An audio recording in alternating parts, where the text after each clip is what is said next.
नमस्कार आप सभी को। उम्मीद करता हूं आप सब बहुत अच्छे से होंगे और करंट अफेयर्स की आपकी कक्षा विधिवत नियमित चल रही होगी। ठीक है, आज विशेष रूप से जो हम बात करने वाले हैं, करंट अफेयर्स तो आपका चल ही रहा है, दूसरी तरफ प्रीवियस ईयर का है। प्रीवियस ईयर मुझे प्रारंभ करना है क्योंकि करंट अफेयर्स में थोड़ा सा चीज़ों को कलेक्ट करने में समय लग जाता है, इसलिए करंट अफेयर्स पे भी ज़्यादा फोकस है। लेकिन अब प्रयास है कि बिहार राज्य विशेष की भी चर्चा हम प्रारंभ करें। टेस्ट सीरीज़ भी आपका रहता है, टेस्ट सीरीज़ भी किया जा रहा है, कल आपका टेस्ट भी है, आपको पता है। तो सबसे पहले आज हम जो देखने वाले हैं वो आधुनिक भारत को हम क्विक रिवीजन की दृष्टि से देखने वाले हैं।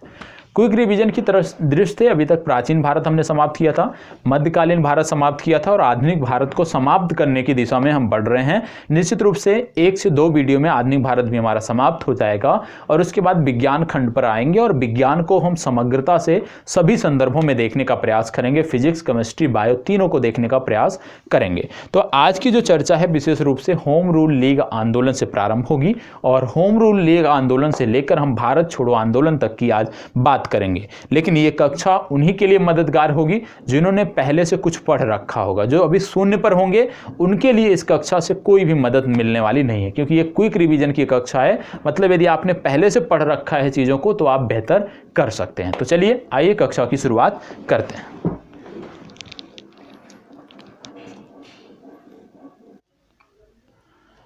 नमस्कार आप सभी को।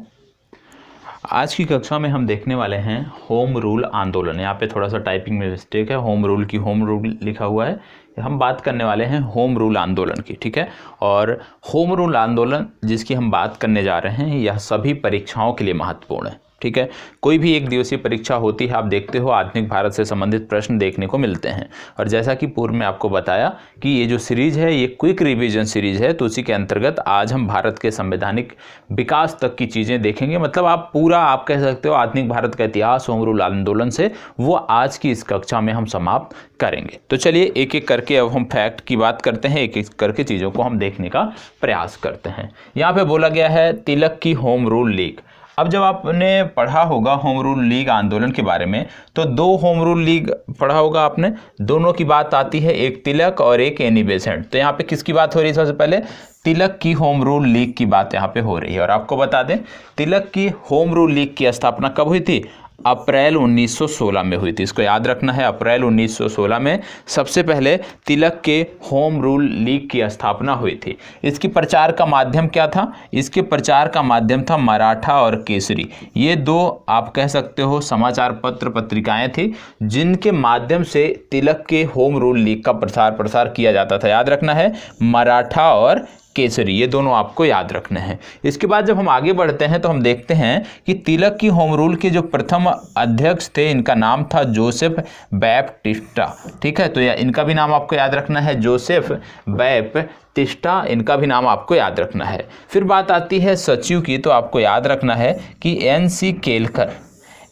केलकर जो थे ये इसके सचिव थे। इनके कार्य क्षेत्र की यदि हम बात करें तो कर्नाटक, महाराष्ट्र, ठीक है, कर्नाटक का जो क्षेत्र था, जो महाराष्ट्र का क्षेत्र था, बम्बई को छोड़कर मध्य प्रांत व बरार के क्षेत्र में इसका कार्य था। तो यहाँ पे लिखा है बम्बई को छोड़कर मध्य प्रांत और बरार का जो क्षेत्र है उसमें भी इनका कार्य क्षेत्र था, ये आपको पता होना चाहिए। तो सबसे पहली बात, जब तिलक की होम रूल लीग के बारे में पढ़ते हैं तो सबसे पहले उसकी स्थापना कब हुई, क्योंकि कई बार पूछ लिया जाता है कि तिलक की होम रूल की स्थापना पहले हुई या एनी बेसेंट की होम रूल लीग की स्थापना पहले हुई। तो इसके लिए स्पष्ट होना चाहिए कि सबसे पहले अप्रैल माह में जो है वो तिलक ने होम रूल लीग की स्थापना की और उसके बाद आपको देखने को मिलता है 1916 में ही एनी बेसेंट द्वारा भी इस लीग की स्थापना की गई। इसके प्रथम अध्यक्ष याद रखना है जोसेफ बैप्टिस्टा, सचिव एन.सी. केलकर, और किस क्षेत्र में इसका विस्तार था यह पूछा जा सकता है। तो ये तो हो गया। दूसरा इसमें सबसे महत्वपूर्ण था कि किन समाचार पत्रों के माध्यम से इसका प्रचार प्रसार किया जाता था, उसके बारे में भी आपने देख लिया। अब यहाँ पे हम आगे बात करने वाले हैं एनी बेसेंट की होम रूल लीग के बारे में। जब आप बात करते हो एनी बेसेंट की होम रूल लीग की, तो सबसे पहले आपको पता होना चाहिए, जहां अभी आपने देखा कि तिलक की होम रूल लीग की स्थापना जो है वो अप्रैल 1916 में हुई थी। वहीं पर एनी बेसेंट के जब हम होम रूल लीग की बात करते हैं तो एनी बेसेंट की होम रूल लीग की स्थापना सितंबर 1916 में हुई थी, ये आपको पता होना चाहिए। इसके बाद आपको देखने को मिलता है कि प्रचार का माध्यम क्या था इनके, तो इनके प्रचार का माध्यम था कॉमनवेल्थ और न्यू इंडिया। ठीक है, कॉमनवेल्थ और न्यू इंडिया के माध्यम से एनी बेसेंट के होम रूल लीग का प्रचार प्रसार किया जाता था। यदि आपसे पूछ लें तिलक के होम रूल लीग का प्रचार प्रसार किसके माध्यम से किया जाता था, तो आपने देखा था मराठा और केसरी। तो याद रखना है, ये दोनों महत्वपूर्ण प्रश्न हैं, मराठा और केसरी।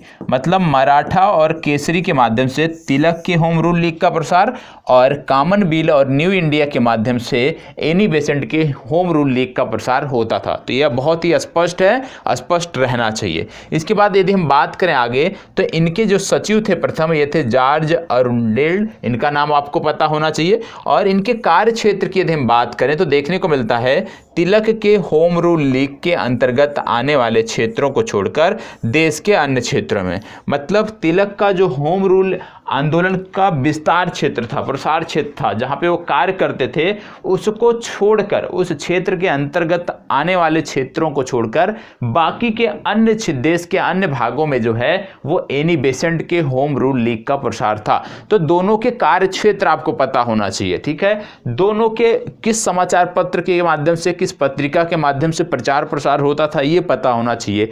किसके होम रूल लीग की स्थापना सबसे पहले की गई, यह भी आपको स्पष्ट होना चाहिए। ठीक है, चलिए आगे बढ़ते हैं और आगे देख लेते हैं।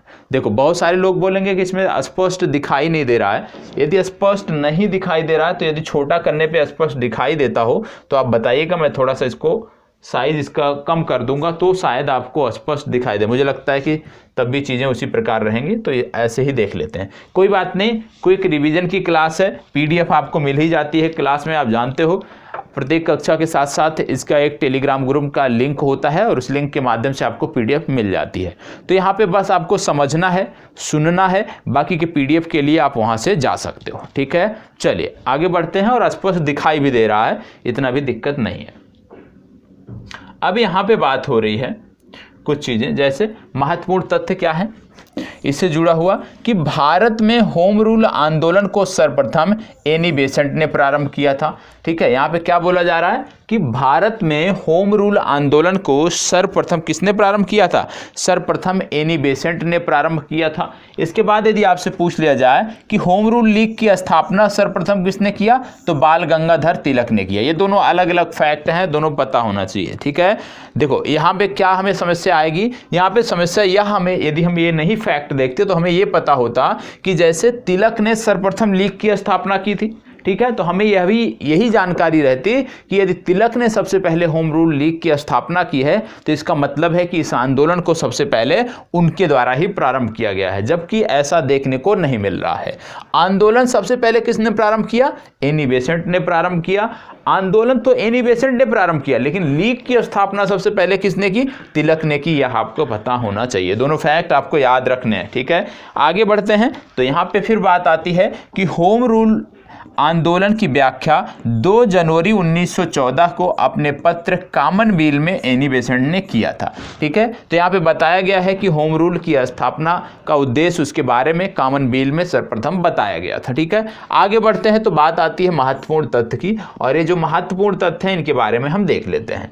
यहाँ बोला गया है कि प्रथम विश्व युद्ध के दौरान होम रूल लीग आंदोलन भारत में काफी लोकप्रिय रहा था। एनी बेसेंट फेबियन आंदोलन की प्रस्तावक थी, यह भी याद रखना है। यदि आपसे पूछ लिया जाए कि इनमें से कौन फेबियन आंदोलन की प्रस्तावक थी, तो आपको याद रखना है कि एनी बेसेंट जो थी वो फेबियन आंदोलन की प्रस्तावक थी। आगे बढ़ते हैं तो देखने को मिलता है कि अप्रैल 1920 में Akhil Bharatiya home rule league ने महात्मा गांधी को अध्यक्ष निर्वाचित किया और गांधी जी ने इसका नाम बदलकर स्वराज सभा कर दिया। तो याद रखना है, यदि आपसे किसी से पूछ लिया जाए कि Akhil Bharatiya home rule league का नाम किसने बदला, तो Akhil Bharatiya home rule league का नाम महात्मा गांधी ने बदला और महात्मा गांधी ने इसका नाम बदलकर स्वराज सभा कर दिया, ये आपको पता होना चाहिए। इतना फैक्ट बहुत ही महत्वपूर्ण है, ये आपको पता होना चाहिए। अब हम होम रूल लीग आंदोलन में जितनी चीज़ें थी उसको हमने देख लिया। अब हम आ गए हैं महात्मा गांधी पर, और महात्मा गांधी के प्रारंभिक जीवन के बारे में बात करेंगे। अक्सर महात्मा गांधी द्वारा विभिन्न क्षेत्रों में विभिन्न, आप कह सकते हो, जितने भी आश्रम स्थापित किए गए हैं उनके बारे में प्रश्न बनता है कि कौन सा जो आश्रम है वो पहले स्थापित किया गया, कौन सा सबसे बाद में किया गया, तो उसके बारे में भी हमें पता होना चाहिए। आइए एक एक करके देख लेते हैं। सबसे पहले आपको देखने को मिलता है कि महात्मा गांधी का जो जन्म था 2 अक्टूबर 1869 ईस्वी को हुआ था। जन्म स्थान क्या है? पोरबंदर, गुजरात में इनका जन्म हुआ था। इनकी पत्नी का नाम था कस्तूरबा गांधी, यहाँ पे पत्नी लिखा है, ये है पिता, और इनके पिता का नाम था करमचंद गांधी, ये आपको पता होना चाहिए। और करमचंद गांधी का ही एक उपनाम था जिसको बोलते थे कबा गांधी। ठीक है, अब गांधी जी के आरंभिक कार्यों की यदि हम बात करें कि गांधी जी ने क्या क्या कार्य किए हैं, तो सबसे पहले देखने को मिलता है कि 1894 ईस्वी में नटाल इंडियन कांग्रेस की स्थापना दक्षिण अफ्रीका में इनके द्वारा की गई। फिर इनके द्वारा टॉलेस्टाय फार्म की स्थापना की गई। ये भी आपको पता होगा कि टॉलेस्टाय फार्म की स्थापना भी महात्मा गांधी ने किया था, इसके बारे में भी आपको पता होगा। और आपको बता दें कि जब टॉलेस्टाय फार्म की स्थापना की गई उसी के बाद महात्मा गांधी ने एक अखबार भी निकाला दक्षिण अफ्रीका में जिसका नाम था इंडियन ओपिनियन, ये भी आपको पता होना चाहिए। 1904 ये वर्ष महत्वपूर्ण है, क्यों? क्योंकि इस दौरान फिनिक्स आश्रम की स्थापना की गई। कहाँ पर की गई? डरबन, दक्षिण अफ्रीका में। तो कई बार पूछा जाता है कि फिनिक्स आश्रम की स्थापना कब की गई, वर्ष याद रखना है 1904। कहाँ की गई यदि आपसे पूछ लिया जाए तो वो भी आपको याद रखना है कि फिनिक्स आश्रम की स्थापना दक्षिण अफ्रीका के डरबन शहर में की गई। इसके बाद 1915 का वर्ष आता है। 1915 में सत्याग्रह आश्रम की स्थापना की गई, और कहाँ पे की गई? अहमदाबाद की गई, ये भी आपको याद रखना है। सत्याग्रह आश्रम की स्थापना अहमदाबाद। तो याद रखना है गांधी जी ने टॉलेस्टाय फार्म की स्थापना की, गांधी जी ने फिनिक्स आश्रम की स्थापना की, गांधी जी ने सत्याग्रह आश्रम की स्थापना की। यदि सबसे पहले पूछ लिया जाए कौन सा किया, तो सबसे पहले आपको याद रखना है कि 1894 ईस्वी का जो घटनाक्रम है वो महत्वपूर्ण है। क्यों? क्योंकि नटाल इंडियन कांग्रेस की स्थापना इनके द्वारा दक्षिण अफ्रीका में की गई थी। तो इसके वर्ष भी आपकी परीक्षाओं के लिए महत्वपूर्ण है, इनके बारे में आपको पता होना चाहिए। अब महात्मा गांधी से जुड़े हुए हम कुछ अन्य सिद्धांतों की बात कर लेते हैं। महात्मा गांधी जिन सिद्धांतों के बारे में अक्सर चर्चा करते थे, जिनके जो आप कह सकते हो उनके जीवन का आधार रहे हैं, उनके बारे में हम देखने वाले हैं। सबसे पहले बात आपको बता दें कि दार्शनिक अराजकतावादी, गांधी जी के जो सिद्धांत है, पहला है दार्शनिक अराजकतावादी। दूसरा यदि आप देखोगे तो राम राज्य के इन्होंने युगल सिद्धांत दिए, और राम राज्य का जो इन्होंने युगल सिद्धांत दिया उसमें सत्य और अहिंसा, ये दो प्रमुख सिद्धांत, ये आपको पता होना चाहिए। समाजवाद का इन्होंने अर्थ बताया सर्वोदय, ये आपको पता होना चाहिए। सत्याग्रह रणनीति में महात्मा गांधी ने बताया कि सर्वाधिक प्रभावी अस्त्र जो है वो है उपवास, ठीक है, और अंतिम अस्त्र जो है वो है हड़ताल। तो याद रखना है, यदि आपसे कभी पूछ लिया जाए कि इनमें से सर्वाधिक प्रभावी अस्त्र या इनमें से किस अस्त्र को महात्मा गांधी ने अंतिम अस्त्र कहा, तो अंतिम अस्त्र हड़ताल को कहा, और सबसे प्रभावी जो अस्त्र है उसको उपवास कहा। ये भी आपको पता होना चाहिए। इसके बाद यदि हम आगे बढ़ते हैं तो यहाँ पे बताया गया है सत्याग्रही का उद्देश्य। महात्मा गांधी के अनुसार जब हम किसी के खिलाफ सत्याग्रह करते हैं, किसी चीज के खिलाफ, तो उद्देश्य हमारा क्या होना चाहिए? हमारा उद्देश्य होना चाहिए कि हम सत्य को पराजित करना नहीं चाहते हैं, सत्य को पराजित नहीं करना है, बल्कि शत्रु का हृदय परिवर्तन करके उसे अपने अनुकूल बनाना है। कहने का मतलब है जो सत्याग्रह जब कोई भी व्यक्ति करता है तो सत्याग्रह कभी भी हिंसक नहीं होना चाहिए, क्योंकि यदि हिंसक होगा तो जिसके खिलाफ आप सत्याग्रह कर रहे हो कभी भी उसके दिल में अपने लिए हमदर्दी आप नहीं जुटा सकते हैं। तो गांधी जी का कहना था कि सत्याग्रह कभी शत्रु को पराजित करने के लिए नहीं है, बल्कि सत्याग्रह जो है इसका उद्देश्य है कि हम अगले व्यक्ति का, जिसके खिलाफ हम सत्याग्रह कर रहे हैं, उसका हृदय परिवर्तन हो, और हृदय परिवर्तन होने के बाद वो हमारी बातों को सुन सके, हमारी विचारों को जो हम मांग कर रहे हैं उसको हमारे पक्ष में दे सके। तो ये इनका था, ये आपको पता होना चाहिए। इनकी महात्मा गांधी की एक इच्छा भी थी, राज्य विहीन समाज की स्थापना। तो ये भी याद रखना है कि महात्मा गांधी की इच्छा थी राज्य विहीन समाज की स्थापना करना। और आपको पता होगा निष्क्रिय प्रतिरोध इन्होंने दक्षिण अफ्रीका में अपनाया, जिसको राजनीतिक अस्त की संज्ञा दी गई, ये भी आपको पता होना चाहिए। ठीक है, और यदि आपसे पूछ लिया जाए सत्याग्रह क्या है, जैसे आपने यहाँ पे देखा सत्याग्रही का उद्देश्य, तो महात्मा गांधी की नजरों में यदि आपसे पूछ लिया जाए सत्याग्रह क्या है, तो आपको पता होना चाहिए सत्याग्रह एक नैतिक शक्ति है। सत्याग्रह क्या है? सत्याग्रह एक नैतिक शक्ति है। और ये जो नैतिक शक्ति है ये आती क्यों है, क्यों आनी चाहिए? ये इसलिए आती है क्योंकि हम सत्य को मानकर किसी वस्तु के लिए आग्रह करते हैं। मतलब सच्चाई के साथ सच्चाई को स्वीकार कर हम जब किसी वस्तु के लिए आग्रह करते हैं तो उसको हम बोलते हैं सत्याग्रह। तो यहाँ पे याद रहना चाहिए कि सत्याग्रह क्या है? गांधी जी की नज़रों में एक नैतिक शक्ति है जिसको सत्य को आधार मानकर जो चीज़ें हम मांगते हैं। ठीक है, इसके साथ साथ गांधी जी से संबंधित कुछ महत्वपूर्ण तथ्य दिए हैं। जैसे यदि आपसे कभी पूछ लिया जाए कि महात्मा गांधी ने परिवार नियोजन के लिए कौन सा उपाय सुझाया, महात्मा गांधी ने परिवार नियोजन के लिए कौन सा उपाय सुझाया, तो आपको पता होगा कि महात्मा गांधी ने परिवार नियोजन हेतु जो सर्वोत्तम उपाय बताया वो बताया आत्मनियंत्रण। तो इसको याद रखना है, आत्मनियंत्रण को महात्मा गांधी ने परिवार नियोजन के लिए सबसे सशक्त आप कह सकते हो या सर्वोत्तम उपाय बताया, ये आपको पता होना चाहिए। डरबन दक्षिण अफ्रीका जहाँ पे फिनिक्स आश्रम की स्थापना हुई थी, वहाँ की यदि हम बात करें तो 1893 ईस्वी में दादा अब्दुल्ला का मुकदमा लड़ने के लिए महात्मा गांधी यहाँ पे गए हुए थे।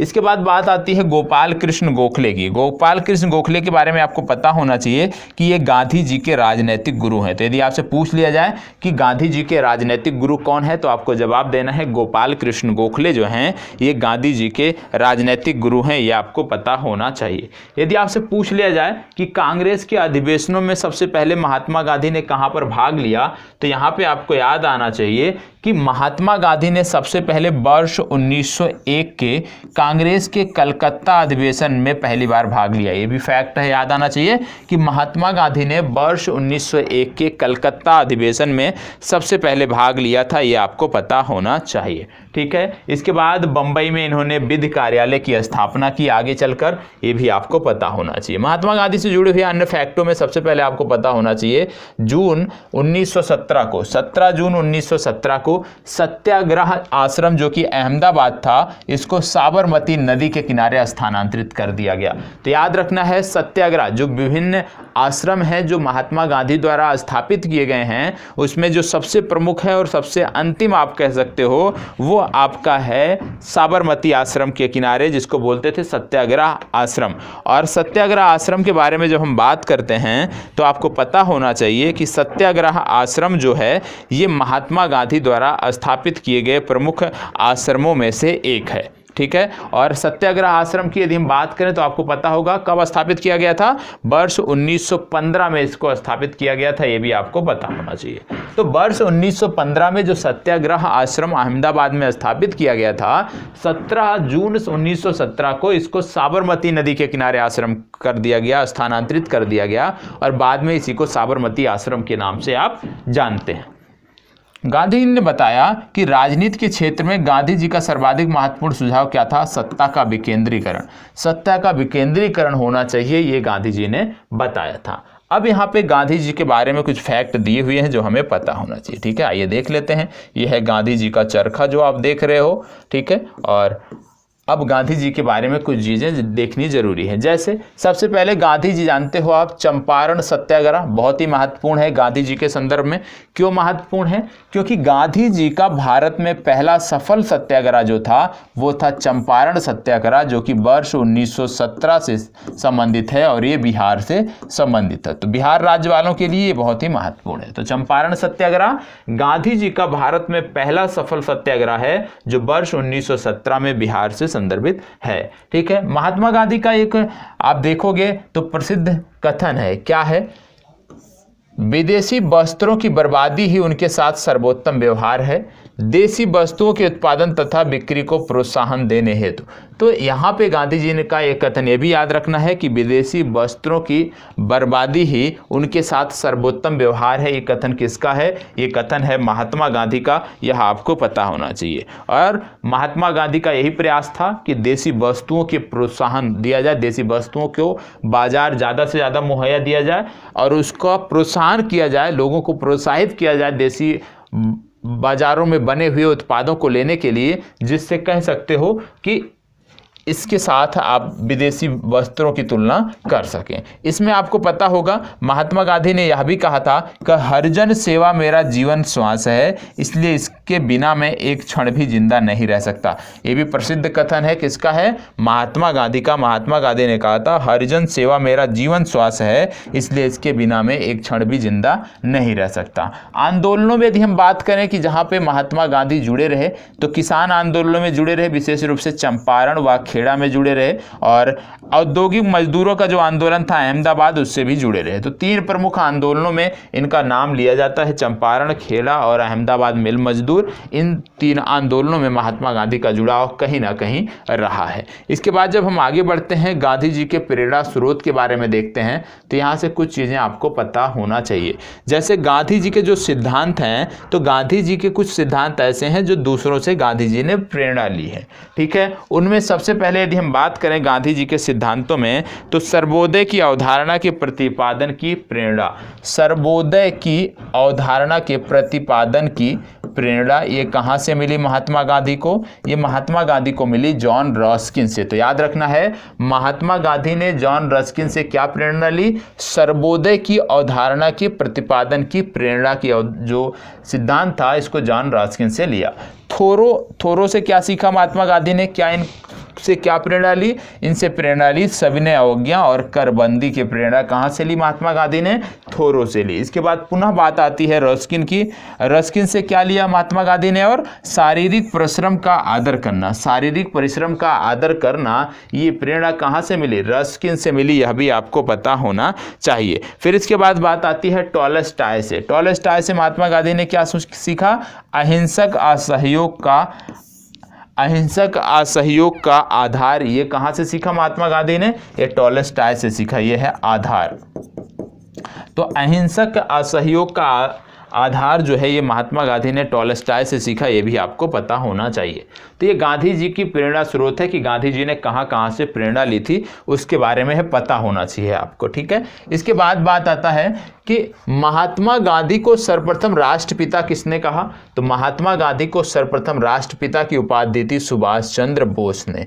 यदि आपसे पूछ लिया जाए नोआखाली काल में महात्मा गांधी के सचिव कौन थे, तो याद रखना है प्यारेलाल यहाँ पे महात्मा गांधी के सचिव थे। अगला है, भारत के प्रति ब्रिटिश सरकार की नीति के विरोध में राय बहादुर की उपाधि किसने त्याग दी थी? जमनलाल बजाज ने राय बहादुर की उपाधि त्याग दी थी, ये भी आपको पता होना चाहिए। अगला है, चंपारण सत्याग्रह के दौरान गांधी जी को महात्मा की उपाधि किसने दी? रविंद्रनाथ टैगोर ने महात्मा की उपाधि दी। गांधी सेवा संघ के संस्थापक कौन थे? जमनलाल बजाज थे। और जमनलाल बजाज के बारे में आपको पता होना चाहिए कि राय बहादुर की उपाधि इन्होंने त्याग दिया था। गांधी जी ने कांग्रेस से इस्तीफा दिया था कब? वर्ष 1934 में दिया था, ये आपको पता होना चाहिए। गांधी जी की मृत्यु कब हुई? 30 जनवरी 1948 को गांधी जी की मृत्यु हुई, यह भी आपको पता होना चाहिए। तो ये चीज़ें हैं जो आपको जानकारी होनी चाहिए। अगला है किसान आंदोलन और किसान सभा। किसान आंदोलन और किसान सभा। अब इसमें सबसे पहले बात आती है यूपी किसान सभा की। यूपी किसान सभा की जो स्थापना थी, ये वर्ष 1918 में की गई थी। किसके द्वारा की गई थी? इंद्र नारायण द्विवेदी, गौरी शंकर मिश्र, मदन मोहन मालवीय, इन तीनों के द्वारा यूपी किसान सभा की स्थापना वर्ष 1918 में की गई थी। तो यदि आपसे पूछ लिया जाए कि यूपी किसान सभा की स्थापना कब की गई, तो आपको बताना है कि यूपी किसान सभा की स्थापना फरवरी 1918 में की गई और इंद्र नारायण द्विवेदी, गौरी शंकर मिश्र, मदन मोहन मालवीय इसके संस्थापक सदस्यों में शामिल रहे, ये आपको पता होना चाहिए। ठीक है, इसके बाद बात आगे आती है बाबा रामचंद की। बाबा रामचंद के बारे में आप अक्सर सुनते होंगे। ठीक है, तो बाबा रामचंद के बारे में कुछ चीज़ें पता होना चाहिए। सबसे पहले महाराष्ट्र के ब्राह्मण परिवार से संबंधित थे। अवध के किसानों को संगठित किया था इन्होंने, और इनके अंदर संगठन की अद्भुत क्षमता थी, और इनके प्रयासों से वर्ष 1920 में प्रतापगढ़ में अवध किसान सभा का गठन हुआ था। ये भी आपको पता होना चाहिए। तो याद रखना है, बाबा रामचंद्र महाराष्ट्र के ब्राह्मण परिवार से थे, अवध के किसानों को इन्होंने संगठित किया था, संगठन की अद्भुत क्षमता इनके अंदर विद्यमान थी, और इन्हीं के प्रयासों से वर्ष 1920 में प्रतापगढ़ में अवध किसान सभा का गठन किया गया। यह भी आपको पता होना चाहिए। ठीक है, चलिए आगे बढ़ते हैं। आगे बात करते हैं अन्य महत्वपूर्ण तथ्यों की। सबसे पहले इसमें आप देखने को मिलता है सहजानंद सरस्वती। सहजानंद सरस्वती का नाम आता है, और आपको बता दें सहजानंद सरस्वती जो है ये संस्थापक हैं किसके, बिहार प्रांतीय किसान सभा के संस्थापक हैं। ये आपको पता होना चाहिए। वास्तविक लक्ष्य इनका क्या था, बिहार प्रांतीय किसान सभा का वास्तविक लक्ष्य क्या था, जमींदारी प्रथा का उन्मूलन। तो याद रखना है, सहजानंद सरस्वती जो कि बिहार प्रांतीय किसान सभा के संस्थापक थे, इस संस्था का उद्देश्य था जमींदारी प्रथा का उन्मूलन करना और कृषि सुधार कार्यक्रम को लागू करना, मतलब कृषकों को मालिकाना हक देना इसका उद्देश्य था। अन्य नाम इसका क्या था, किसान प्राण। इनका जो अन्य नाम था सहजानंद सरस्वती को, इनको बोलते थे किसान प्राण। क्यों, किसानों के प्रति इनकी समर्पित सेवाओं को देखकर इनको किसान प्राण कहा जाता था। यह भी आपको पता होना चाहिए। तो यहाँ पे अभी तक आपने आप कह सकते हो तीन कृषि आंदोलनों को देखा, या आप कह सकते हो तीन किसान आंदोलनों और किसान से जुड़े हुई संस्थाओं को देखा। पहला आपने बाबा रामचंद्र के बारे में देखा, दूसरा आपने देखा यूपी किसान सभा के बारे में, और तीसरा आप देख रहे हैं सहजानंद सरस्वती के बारे में, जिन्होंने बिहार प्रांतीय किसान सभा का गठन किया था। इसके बाद यदि हम आगे बढ़ते हैं, ये तो हो गया इनके बारे में। इसके बाद आगे बढ़ते हैं तो आपको देखने को मिलता है आगे कि वर्ष 1928 में बारदोली कृषक आंदोलन का नेतृत्व किया किसने, वल्लभ भाई पटेल ने। बारदोली आंदोलन में सफलता के कारण पटेल को सरदार की उपाधि किसने प्रदान की, बारदोली की महिलाओं ने। याद रखना है, बारदोली की महिलाओं ने सरदार की उपाधि जो है ये पटेल को दी थी। ये आपको पता होना चाहिए। ठीक है, वर्ष 1928 में बारदोली कृषक आंदोलन का नेतृत्व वल्लभ भाई पटेल द्वारा किया गया था, जहां पर सफल आंदोलन के नाते वहां की महिलाओं ने इनको सरदार की उपाधि दी। इसके साथ साथ आपको याद रखना है कि सितंबर 1946 में बंगाल की प्रांतीय किसान सभा द्वारा प्रारंभ किया गया जो आंदोलन था वो था तिभागा आंदोलन। यह भी आपको याद रखना है। तिभागा आंदोलन क्या था, बंगाल की प्रांतीय किसान सभा द्वारा प्रारंभ किया गया आंदोलन था। आगे यदि हम बात करें तो बंगाल के तिभागा किसान आंदोलन की मांग क्या थी, जमींदारों की हिस्सेदारी को फसल के आधे भाग से कम करके 1/3 करना। तो याद रखना है, यदि आपसे पूछ लिया जाए तिभागा आंदोलन कहाँ से संबंधित है, तो आप बताओगे कि तिभागा आंदोलन जो है ये पश्चिम बंगाल से संबंधित है। क्यों किया गया था तिभागा आंदोलन, इसलिए किया गया था क्योंकि जमींदारों की यहाँ पे हिस्सेदारी जो थी वो फसल के आधे भाग से कम करके 1/3 करने के लिए की गई थी, यही इसकी मांग थी। तो तिभागा आंदोलन आपको पता होना चाहिए, भूलना नहीं है इसको। ठीक है, आगे क्या है, भूदान आंदोलन किसने प्रारंभ किया था, तो विनोबा भावे द्वारा प्रारंभ किया गया था। अब यहाँ पे दो आप कह सकते हो, एक आंदोलन और एक प्रमुख संस्था आपको देखने को मिल रही है, इनके बारे में पता होना चाहिए। सबसे पहले अखिल भारतीय किसान कांग्रेस के बारे में हम देख लेते हैं। अखिल भारतीय किसान कांग्रेस की यदि हम बात करें तो इसकी जो स्थापना हुई थी, ये स्थापना थी वर्ष 1936 में। ठीक है, इसके प्रथम अध्यक्ष थे स्वामी सहजानंद, इनका नाम आपको पता होना चाहिए, और इसका पहला जो सम्मेलन था वो लखनऊ में हुआ था, ये आपको पता होना चाहिए। इसके जो महासचिव थे प्रथम सत्र के, उनका नाम था NG रंगा। NG रंगा इसके महासचिव थे। दूसरा सत्र इसका फैजपुर में हुआ, जिसकी अध्यक्षता NG रंगा ने किया, ये आपको पता होना चाहिए। तो अखिल भारतीय किसान कांग्रेस का पहला जो सत्र था उसका आयोजन लखनऊ में हुआ, स्वामी सहजानंद इसके अध्यक्ष थे। दूसरा आयोजन इनका जो है वो हुआ फैजपुर में, और इसके अध्यक्ष थे NG रंगा, ये आपको पता होना चाहिए। और बाद में इसी का नाम परिवर्तन करके अखिल भारतीय किसान सभा कर दिया गया, ये आपको पता होना चाहिए। ठीक है, अब बात आती है एका आंदोलन की। एका आंदोलन क्या था, सबसे पहली बात आपको बता दें कि एका आंदोलन के विरोध का मुख्य बिंदु क्या था, उपज के रूप में लगान वसूलने की प्रथा, जो उपज के रूप में लगान वसूलने की प्रथा थी, यही विरोध का प्रमुख कारण था। दूसरा, 50% से अधिक लगान वसूली, मतलब एका जो आंदोलन था, एका आंदोलन का कहीं ना कहीं पनपने का जो कारण था वो था लगान से जुड़ा हुआ, लगान वसूलने की जो उस समय प्रथा थी। ठीक है। दूसरा, 50% से ज़्यादा लगान वसूला जाता था, यही इसका मुख्य कारण था। गतिविधि के मुख्य केंद्र यदि हम बात करें तो हरदोई हो गया, बाराबंकी हो गया, बहराइच हो गया, सीतापुर, ये इसके प्रमुख केंद्र थे। नेतृत्व किसने किया? पिछड़ी जाति के मदारी पासी द्वारा इसका नेतृत्व किया गया, ये आपको पता होना चाहिए। मुख्य शिकायत इनकी क्या थी? जमींदारों द्वारा लगान में बढ़ोतरी। ठीक है। तो एका आंदोलन क्यों किया गया था? एका आंदोलन इसलिए किया गया था क्योंकि उस समय जमींदार जो थे वो 50% से ज़्यादा कर लेते थे, आप कह सकते हो कि ज़्यादा लगान वसूल करते थे। दूसरा, जो लगान का ज़्यादातर हिस्सा था वो उपज के रूप में लिया जाता था, इसलिए इसका विरोध था। ठीक है। तो ये तो बात हो गई एका आंदोलन की।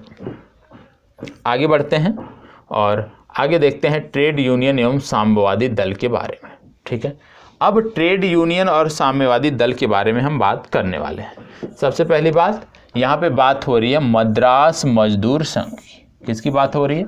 मद्रास मजदूर संघ की बात हो रही है। मद्रास मजदूर संघ की यदि हम बात करें तो इसके संस्थापक थे बीपी वाडिया। इसकी स्थापना हुई थी वर्ष 1918 में। भारत का पहला आधुनिक मजदूर संघ संगठन था ये। तो याद रखना है, भारत का पहला आधुनिक मजदूर संघ संगठन कौन सा था? मद्रास मजदूर संघ। इसके बारे में आपको पता होना चाहिए। बीपी वाडिया द्वारा इसकी स्थापना की गई थी, इनका भी नाम आपको याद रखना है। आगे बढ़ते हैं और आगे बढ़ने पर आपको देखने को मिलता है अहमदाबाद टेक्सटाइल लेबर एसोसिएशन। क्या देखने को मिलता है? Ahmedabad textile labour association.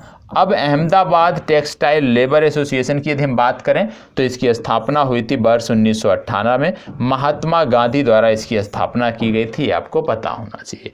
इसके बाद अगला आता है trade union Congress. Trade union Congress की यदि हम बात करें, इसका अन्य नाम था अखिल भारतीय ट्रेड यूनियन कांग्रेस, ये आपको पता होना चाहिए। इसकी स्थापना जो थी वो वर्ष 1919 में अंतर्राष्ट्रीय श्रम संगठन की स्थापना के बाद की गई थी, ये आपको पता होना चाहिए। और यही इसका कारण था, क्योंकि अंतर्राष्ट्रीय श्रम संगठन की स्थापना हो गई थी तो उसमें प्रतिनिधित्व के लिए किसी ऐसे संगठन की आवश्यकता थी जो भारत का प्रतिनिधित्व करे, जिसके चलते इसकी स्थापना की गई थी। एनजी जोशी द्वारा इसकी स्थापना की गई थी। एनजी जोशी द्वारा, ये आपको पता होना चाहिए। 31 अक्टूबर 1920 को इसकी स्थापना हुई थी। और कहाँ पे स्थापना हुई थी? बम्बई में स्थापना हुई थी। प्रथम अध्यक्ष थे लाला लाजपत राय, इनके बारे में आपको पता होना चाहिए। आगे चलकर इसका विभाजन हो गया वर्ष 1929 में।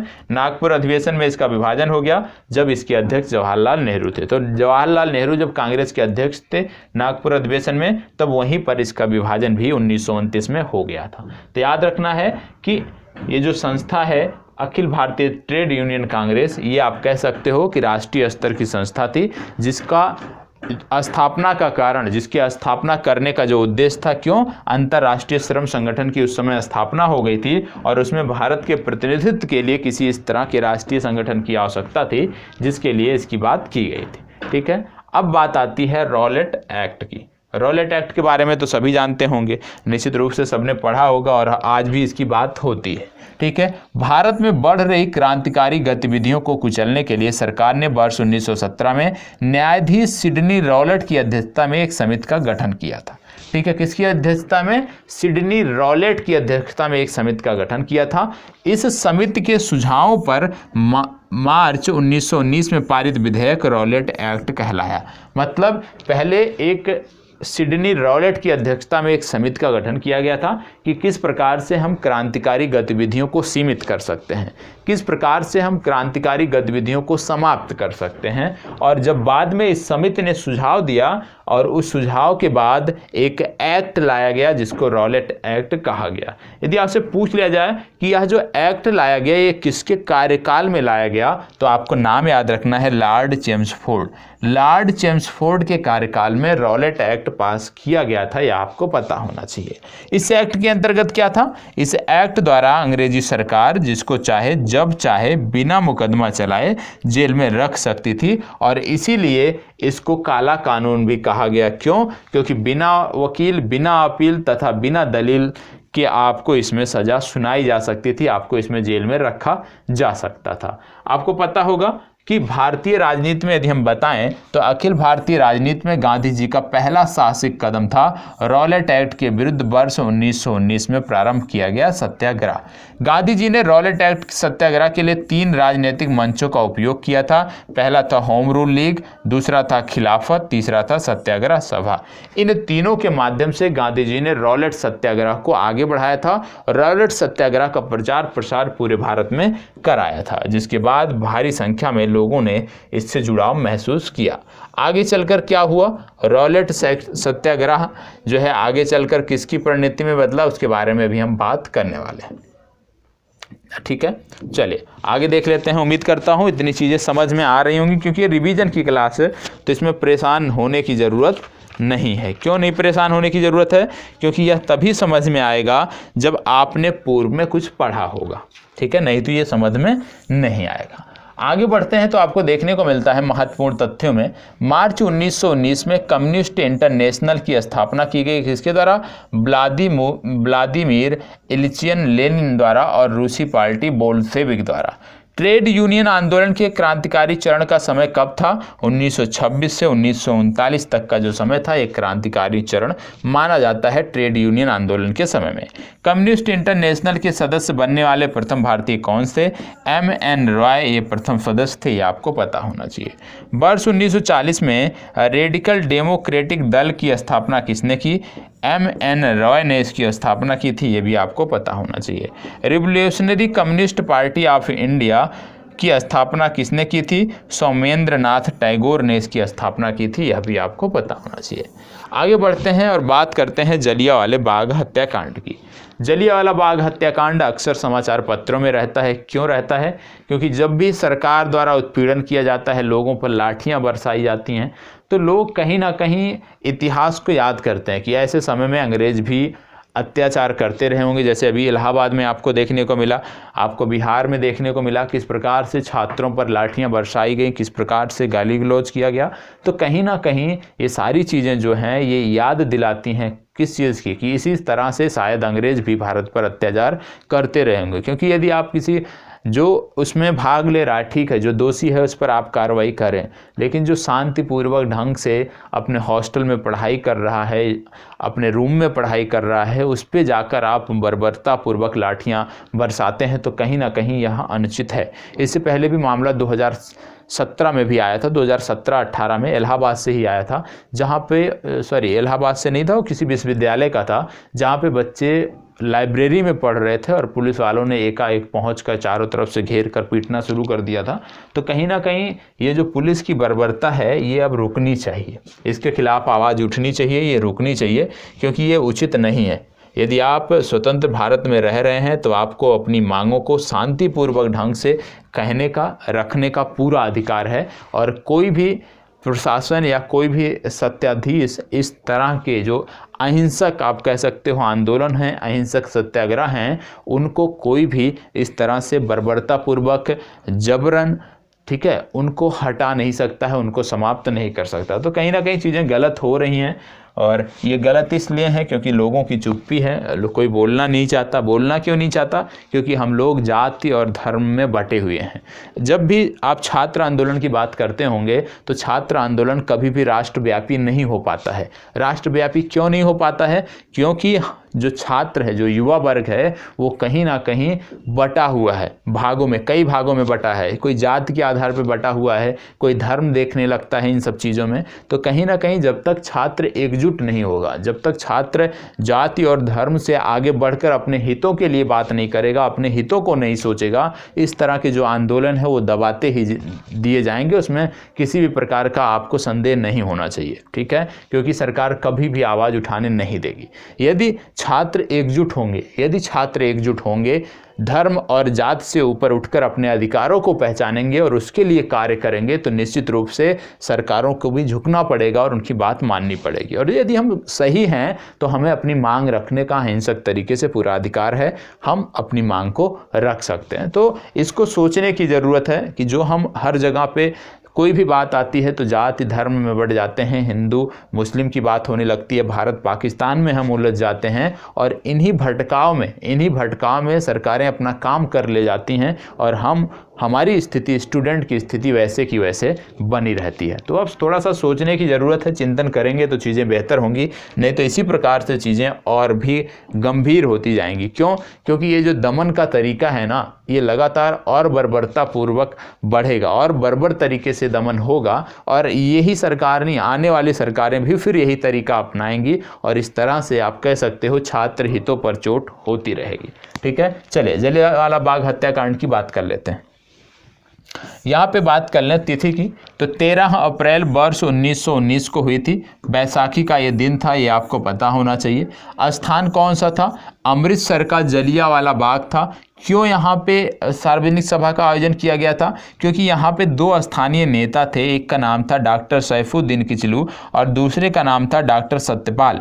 तो डॉक्टर सत्यपाल और डॉक्टर सैफुद्दीन किचलू जो थे, इनका आप कह सकते हो इनको गिरफ्तार कर लिया गया था। क्यों? क्योंकि सिर्फ इन्होंने सरकार का विरोध किया था, ब्रिटिश शासन का विरोध किया था।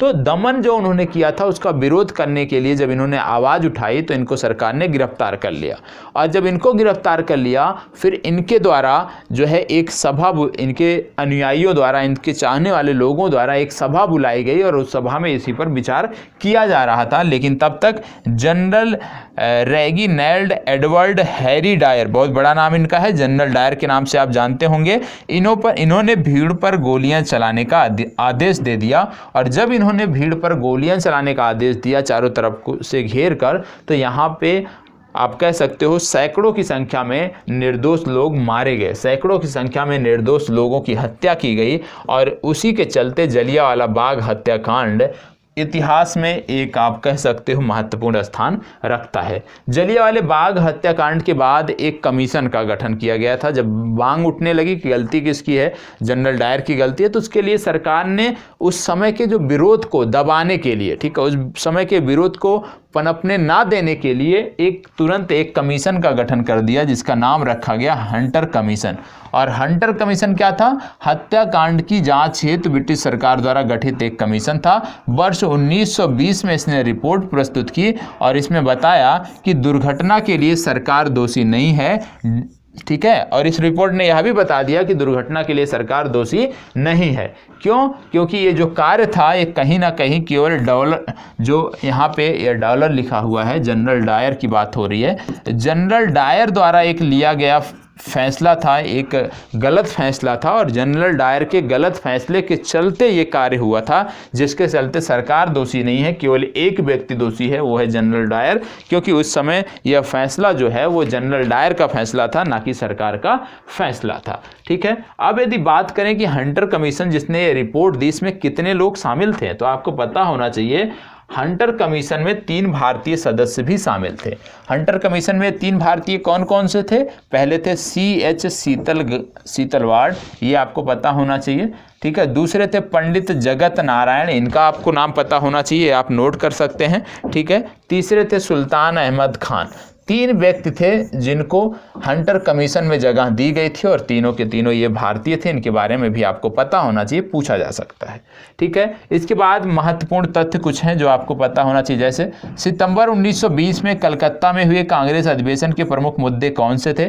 सितंबर 1920, क्योंकि 1919 के बाद ये पहला सम्मेलन था, जलियांवाले बाग हत्याकांड के बाद ये पहला सम्मेलन था, तो इस सम्मेलन का जो प्रमुख मुद्दा था वो था जलियांवाला बाग हत्याकांड और खिलाफत आंदोलन। इसके साथ साथ यदि आपसे पूछ लिया जाए कि मदन मोहन मालवीय सम्मिलित नहीं हुए थे किसमें? खिलाफत आंदोलन में मदन मोहन मालवीय सम्मिलित नहीं हुए थे। यदि आपसे पूछ लिया जाए कि अखिल भारतीय खिलाफत कमेटी का गठन कब किया गया, तो आपको बताना है अखिल भारतीय खिलाफत कमेटी का गठन सितंबर 1919 में किया गया। यहाँ पे करेक्ट कर लीजिएगा, सितंबर 1919 में किया गया, ये आपको पता होना चाहिए।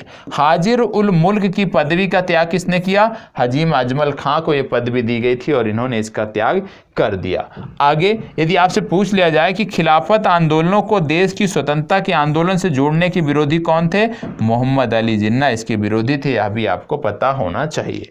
और गांधी जी को राजनीति में धर्म को ना लाने की सलाह किसने दी थी, तो गांधी जी को राजनीति में धर्म ना लाने की जो सलाह थी वो मोहम्मद अली जिन्ना ने दी थी, यह भी आपको पता होना चाहिए। अब जब जलियांवाला बाग हत्याकांड हुआ था तो कुछ लोगों ने अपनी उपाधियों को त्याग किया था। उनमें सबसे पहला नाम आता है रविंद्रनाथ टैगोर का। रविंद्रनाथ टैगोर ने क्या किया था, जलियांवाले बाग हत्याकांड के विरोध में सरकार द्वारा इनको नाइटहुड की उपाधि दी गई थी, जिसको इन्होंने परित्याग कर दिया था। इसके साथ साथ एक व्यक्ति का नाम और याद रखना है, सी शंकरन नायर। सी शंकरन नायर का नाम क्यों याद रखना है, क्योंकि ये वायसराय की कार्यकारिणी परिषद में शामिल थे, लेकिन जलियांवाला बाग हत्याकांड के बाद इन्होंने वायसराय की कार्यकारिणी परिषद से इस्तीफा दे दिया था, इसलिए इनका भी नाम आपको याद रखना है। ठीक है, यदि आपसे पूछ लिया जाए कि जलियांवाले बाग हत्याकांड के जिम्मेदार जो व्यक्ति थे जनरल डायर, उनकी हत्या ब्रिटेन में जाकर किसने की, तो उनकी हत्या जो लंदन में जाकर की शहीद उधम सिंह ने की, ये आपको पता होना चाहिए। ठीक है, तो जलियांवाला बाग हत्याकांड अपने आप में महत्वपूर्ण है। चलो, अब जलियांवाला बाग हत्याकांड जब हुआ तो जनरल डायर को बहुत सारी उपाधियां भी लोगों ने दी। जैसे जलियांवाले बाग हत्याकांड के लिए जिम्मेदार जनरल डायर को यदि हम बात करें तो सबसे पहला आपको पता होगा कि इसको विभिन्न उपाधियां दी गई। जैसे ब्रिटिश साम्राज्य का रक्षक। ब्रिटिश साम्राज्य का रक्षक किसने कहा, एक ब्रिटिश अखबार था जिसने बताया कि जनरल डायर ब्रिटिश साम्राज्य के रक्षक हैं। दूसरा एक था ब्रिटिश लॉर्ड सभा। ब्रिटिश लॉर्ड सभा ने क्या कहा, ब्रिटिश साम्राज्य का शेर है जो है जनरल डायर, ये आपको बता दें। और ब्रिटिश सरकार ने क्या कहा, ब्रिटिश सरकार ने कहा जनरल डायर मान की तलवार है। ठीक है, तो ये आपको पता होना चाहिए किसने क्या उपाधियां दी। ब्रिटिश सरकार ने बोला कि जनरल डायर मान की तलवार है, ब्रिटिश लॉर्ड सभा ने बताया ब्रिटिश साम्राज्य का शेर है जनरल डायर, और ब्रिटिश एक अखबार ने बताया कि ब्रिटिश साम्राज्य का रक्षक है जनरल डायर, ये भी आपको पता होना चाहिए। ठीक है, चलिए आगे बढ़ते हैं, इसको बताएं। अब बात हम कर रहे हैं खिलाफत आंदोलन की। ठीक है, बात हो रही है खिलाफत आंदोलन की, तो चलिए खिलाफत आंदोलन के बारे में देख लेते हैं। खिलाफत आंदोलन की जब हम बात करते हैं तो सबसे पहले आपको पता होना चाहिए कि खिलाफत आंदोलन में सबसे पहला जो आपको याद रखना है वो आता है कि खिलाफत कमेटी, एक खिलाफत कमेटी थी। ठीक है, और खिलाफत कमेटी के जो प्रमुख सदस्य थे कौन थे, अबुल कलाम आज़ाद, हकीम अजमल खान, डॉक्टर अंसारी, हसरत मोहानी और शौकत अली और मोहम्मद अली। ये कौन थे, ये खिलाफत कमेटी के प्रमुख सदस्य थे, ये आपको पता होना चाहिए।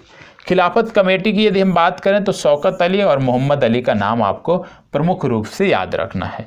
प्रारंभ करने का कारण क्या था, खिलाफत आंदोलन प्रारंभ करने का कारण क्या था, इसका कारण था ब्रिटिश सरकार द्वारा प्रथम विश्व युद्ध की समाप्ति के बाद तुर्की साम्राज्य का विघटन। ब्रिटिश सरकार ने प्रथम विश्व युद्ध समाप्त होने के बाद जो तुर्की खलीफा था, तुर्की जो साम्राज्य था, उसका विभाजन कर दिया था, विघटन कर दिया था, ये आपको पता होना चाहिए।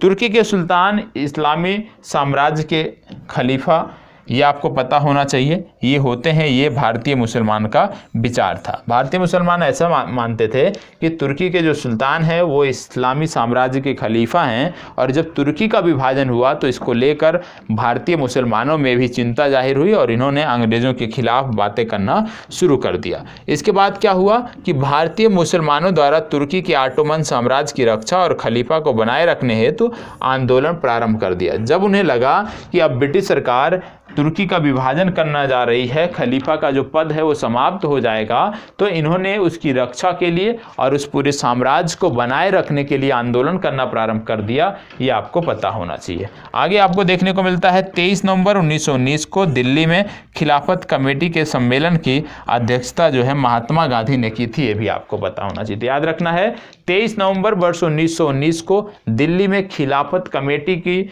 एक बैठक हुई थी जिसकी अध्यक्षता महात्मा गांधी ने की थी। तो खिलाफत आंदोलन का यदि हम पूछ लें कि उसके प्रारंभ होने का कारण क्या था, प्रमुख कारण, तो इसका प्रमुख कारण वही था कि किस प्रकार से प्रथम विश्व युद्ध समाप्त हुआ था और इसके बाद ब्रिटिश सरकार जो थी वो तुर्की का जो विभाजन करना चाहती थी, ऑटोमन साम्राज्य का विभाजन करना चाहती थी और इससे खलीफा का जो पद था वो भी समाप्त हो जाता, जिसको लेकर भारतीय मुसलमानों में चिंता थी और इसी को लेकर उन्हें ऑटोमन साम्राज्य को सुरक्षित रखने के लिए, खलीफा के पद को बनाए रखने के लिए इन्होंने यह एक नया संगठन बनाया था। आगे बढ़ते हैं। आगे आपको देखने को मिलता है असहयोग आंदोलन। ठीक है, खिलाफत के बाद अगला प्रमुख आ जाता है असहयोग। ठीक है, अब असहयोग आंदोलन की बात हो रही है तो आइए देख लेते हैं असहयोग आंदोलन में कुछ चीज़ों को। असहयोग आंदोलन सबको पता होगा। सबसे पहली बात, असहयोग आंदोलन में आती है प्रारंभ तिथि। तो असहयोग आंदोलन 1 अगस्त 1920 को महात्मा गांधी द्वारा प्रारंभ किया गया था। कब किया गया था? 1 अगस्त 1920 को महात्मा गांधी द्वारा प्रारंभ किया गया था। ठीक है, अब महात्मा गांधी ने प्रारंभ किया था तो आपको बता दें, इसमें कुछ चीज़ें और पता होना चाहिए, जैसे कि कहाँ से। सबसे पहली बात, कांग्रेस के 2 अधिवेशन हुए थे। एक अधिवेशन था विशेष जो कि कलकत्ता में हुआ था और जो वार्षिक अधिवेशन था ये हुआ था नागपुर में। ठीक है, तो कांग्रेस के जो दोनों अधिवेशन थे, जो विशेष अधिवेशन हुआ वर्ष 1920 में सितंबर में और जो दूसरा 1920 में दिसंबर में हुआ, इन दोनों अधिवेशनों में असहयोग के प्रस्ताव को पारित किया गया। ठीक है, ये जो विशेष वाला अधिवेशन था जो कलकत्ता में हुआ था, 1 मिनट दीजिएगा समय, माइक गिर गया है।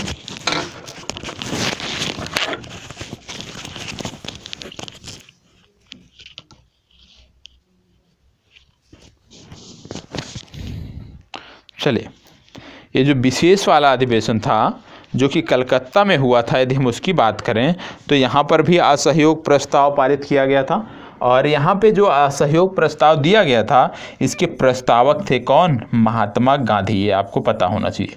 तो याद रखना है, कांग्रेस के विशेष अधिवेशन कलकत्ता में जो सितंबर 1920 में हुआ था, वहाँ पर असहयोग प्रस्ताव को प्रस्तावित किया था किसने? महात्मा गांधी ने। और इसके विरोध किसने किया था? CR दास ने वर्तमान समय में इसका विरोध उस समय किया था। लेकिन जो वार्षिक अधिवेशन हुआ नागपुर में दिसंबर 1920 में जो अधिवेशन हुआ, यहाँ पर असहयोग प्रस्ताव जो था वो CR दास द्वारा प्रस्तावित किया गया था। मतलब हालांकि CR दास ने पहले सितंबर माह में इसका विरोध किया था, लेकिन 1920 के दिसंबर माह में खुद इन्होंने इस प्रस्ताव को पेश किया था। ये आपको पता होना चाहिए। तो याद रखना है, कांग्रेस का जो अधिवेशन था वार्षिक और विशेष, इन दोनों में कांग्रेस के अधिवेशनों में असहयोग का प्रस्ताव पारित किया गया था। आगे बात करते हैं इसकी सफलताओं के बारे में। तो आपको देखने को मिलता है जनता के मन से ब्रिटिश शक्ति का भय हट गया। इस आंदोलन का इस तरह से प्रसार हुआ, लोग इस तरह से इससे जुड़े कि जनता में अंग्रेजों के जो जुर्म का डर था वो धीरे धीरे समाप्त हो गया, ब्रिटिश शक्ति का भय हट गया। पहली बार देश की जनता संगठित हुई। यहाँ पे देखने को मिलता है कि असहयोग आंदोलन के दौरान देश की जनता संगठित हुई, जनता को आधुनिक राजनीति से परिचित कराया गया और जनता में आज़ादी की भूख भी जगाई गई। कहने का मतलब है, असहयोग आंदोलन के माध्यम से जहाँ सभी वर्गों को जोड़ा गया, पूरे भारत में इसका प्रसार किया गया, लोग इससे जुड़े और इससे ब्रिटिश शासन का जो डर था लोगों में, वो डर समाप्त हुआ और डर समाप्त होने के कारण जनता में आज़ादी की भूख जगी। और उसके बाद क्या देखने को मिलता है कि उसके बाद एक कांड हो गया जिसको बोलते हैं चौरी चौरा कांड। चौरी चौरा कांड हुआ 4 फरवरी 1922 को गोरखपुर जिले में हुआ। चौरी चौरा नामक स्थान पे हुआ, गोरखपुर उत्तर प्रदेश में पड़ता है। यहाँ पे क्या हुआ कि एक भीड़ ने, पहले भीड़ पर पुलिस ने लाठियां भाजी थी, बाद में क्या किया, उसी आक्रोशित भीड़ ने थाने पर जो सिपाही थे उनको बंद करके वहां पे आग लगा दी और यहाँ पे बहुत सारे पुलिसकर्मी मारे गए और 12 फरवरी 1922 को आंदोलन स्थगित करने का निर्णय लिया। फिर महात्मा गांधी ने इसको स्थगित कर दिया। क्यों? क्योंकि अब ये क्या था, हिंसक हो गया था। और महात्मा गांधी का प्रयास क्या था, आंदोलन अहिंसक हो। तो आंदोलन हिंसक होने के नाते महात्मा गांधी ने इसका परित्याग कर दिया था, इसको स्थगित करने के बाद कर दी थी। ये आपको पता होना चाहिए। ये तो हो गया असहयोग के बारे में। अब असहयोग के बारे में यदि हम उसके बाद के महत्वपूर्ण तथ्यों की बात करें तो यहाँ पे 2 चीज़ और देख लीजिएगा कि उपाधियों का त्याग किसने किया। महात्मा गांधी ने यहाँ पे कैसर-ए-हिंद की उपाधि त्याग दी और राय बहादुर की उपाधि जमनलाल बजाज ने त्यागी थी, आपको पता होना चाहिए। महत्वपूर्ण तथ्यों की बात आती है। महत्वपूर्ण तथ्यों में यदि हम बात करें तो जो ये असहयोग आंदोलन था, इसको बहुत सारे लोगों ने बहुत कुछ कहा था। जैसे डॉक्टर मुंजे द्वारा गांधी जी के खिलाफ निंदा प्रस्ताव लाया गया, ठीक है। असहयोग आंदोलन के चलते डॉक्टर मुंजे द्वारा गांधी जी के खिलाफ निंदा प्रस्ताव लाया गया। दूसरा याद रखना है, रविंद्रनाथ टैगोर ने कहा था विदेशी वस्तुओं को जलाना अविवेकी या निष्ठुर बर्बादी है। मतलब रविंद्रनाथ टैगोर इस आंदोलन से खुश नहीं थे, ठीक है। इसके बाद वर्ष 1921 में आपको देखने को मिलता है कि काशी विद्यापीठ की स्थापना की गई बनारस में। 1920 में देखने को मिलता है गुजरात विद्यापीठ की स्थापना अहमदाबाद में की गई। 1920 में ही जामिया मिलिया की स्थापना की गई अलीगढ़ में, जिसको दिल्ली ट्रांसफ़र कर दिया गया, स्थानांतरित कर दिया गया। और वर्ष 1916 में बनारस हिंदू विश्वविद्यालय की स्थापना की गई। तो यदि आपसे पूछ लिया जाए कि बनारस हिंदू विश्वविद्यालय और काशी विद्यापीठ की स्थापना में किसकी पहले हुई, तो सबसे पहले 1916 में बनारस हिंदू विश्वविद्यालय की, बाद में काशी की हुई थी, आपको पता होना चाहिए। और इसके बाद आपको देखने को मिलता है, क्योंकि जब असहयोग वापस लिया गया, बहुत सारे लोग इससे नाखुश थे, बहुत सारे पार्टी के नेता, बहुत सारे संगठन के लोग इससे नाखुश थे, महात्मा गांधी के इस फैसले से खुश नहीं थे। तो उन्होंने अलग संगठन की बात कर ली, अलग विचारों में मतभेद होने के कारण उन्होंने अलग संगठन को बनाया। और आज आप देखने को मिलता है कि स्वराज पार्टी का गठन वर्ष 1923 में किया गया। और स्वराज पार्टी की स्थापना कब हुई? वर्ष 1923 में। मुख्य उद्देश्य क्या था? इसका मुख्य उद्देश्य था चुनाव के माध्यम से काउंसिल में प्रवेश कर तथा उन्हें काम न करने देकर वर्ष 1919 के भारत सरकार अधिनियम का उच्छेदन करना। मुख्य रूप से इसका था, कुछ लोग ऐसे थे कांग्रेस पार्टी में उस समय जो चाहते थे कि जो स्थानीय प्रांतीय चुनाव आ रहे हैं उसमें भाग लिए जाएं, लेकिन कुछ लोग उससे सहमत नहीं थे। तो जो लोग सहमत थे वो तो वहीं पे रह गए कांग्रेस में, जो लोग सहमत नहीं थे उन्होंने एक अलग पार्टी बना ली, जिसको आप स्वराज पार्टी के नाम से जानते हो। और इनका उद्देश्य था कि मुख्य रूप से काउंसिलों में प्रवेश करना है और काउंसिलों में प्रवेश करके इसके बाद अपनी बातों को मनवाना है, अपने अधिकारों के लिए प्रयास करना है। तो स्वराज पार्टी की संस्थापक सदस्यों में यदि हम बात करें तो CR दास का प्रमुख नाम आता है और मोतीलाल नेहरू। तो CR दास और मोतीलाल नेहरू ने स्वराज पार्टी का गठन किया था। इनके अन्य प्रमुख नेताओं में श्रीनिवास अयंगर भी प्रमुख थे, ये आपको पता होना चाहिए। महत्वपूर्ण उपलब्धि क्या रही कि वर्ष 1925 में विट्ठल भाई पटेल सेंट्रल लेजिस्लेटिव असेंबली के अध्यक्ष चुने गए, ये इनकी महत्वपूर्ण उपलब्धि थी। इसके बाद दो नाम आपको देखने को मिलता है, एक देखने को मिलता है चित्तरंजन दास, एक देखने को मिलता है मोतीलाल नेहरू। चित्तरंजन दास की बात करें तो देशबंधु इनको कहा जाता है, ठीक है। इनकी उपाधि थी देशबंधु। इंग्लैंड में इन्होंने पढ़ाई की थी और वकील के रूप में सबसे बड़ी सफलता इनकी यह थी कि अलीपुर बम कांड केस हुआ था, जिसमें इन्होंने अरविंद घोष को बचा लिया था, ठीक है। मोतीलाल नेहरू की यदि हम बात करें तो 16 दिसंबर 1922 को इंडिपेंडेंट पार्टी या स्वराज पार्टी की इनके द्वारा स्थापना की गई, बनाने का निर्णय लिया गया था। और मदन मोहन मालवीय भी इनमें साथ थे, आपको पता होना चाहिए, ठीक है। चलिए, ये तो हो गई बातें स्वराज पार्टी की, किस प्रकार से विचारों में मतभेद होने के चलते एक अलग पार्टी का गठन किया गया था और इसका उद्देश्य था कि काउंसिलों में प्रवेश के माध्यम से हम अपनी बातों को आसानी से मनवा सकते हैं, और उसी दिशा में इन्होंने कार्य करने की बात की। फिर बात आती है साइमन कमीशन। साइमन कमीशन वर्ष 1927 में भारत आया था, सबको पता होगा। तो साइमन कमीशन के बारे में भी अब हमें बात करनी है, ठीक है। तो चलिए अब साइमन कमीशन के बारे में हम चीज़ों को देख लेते हैं।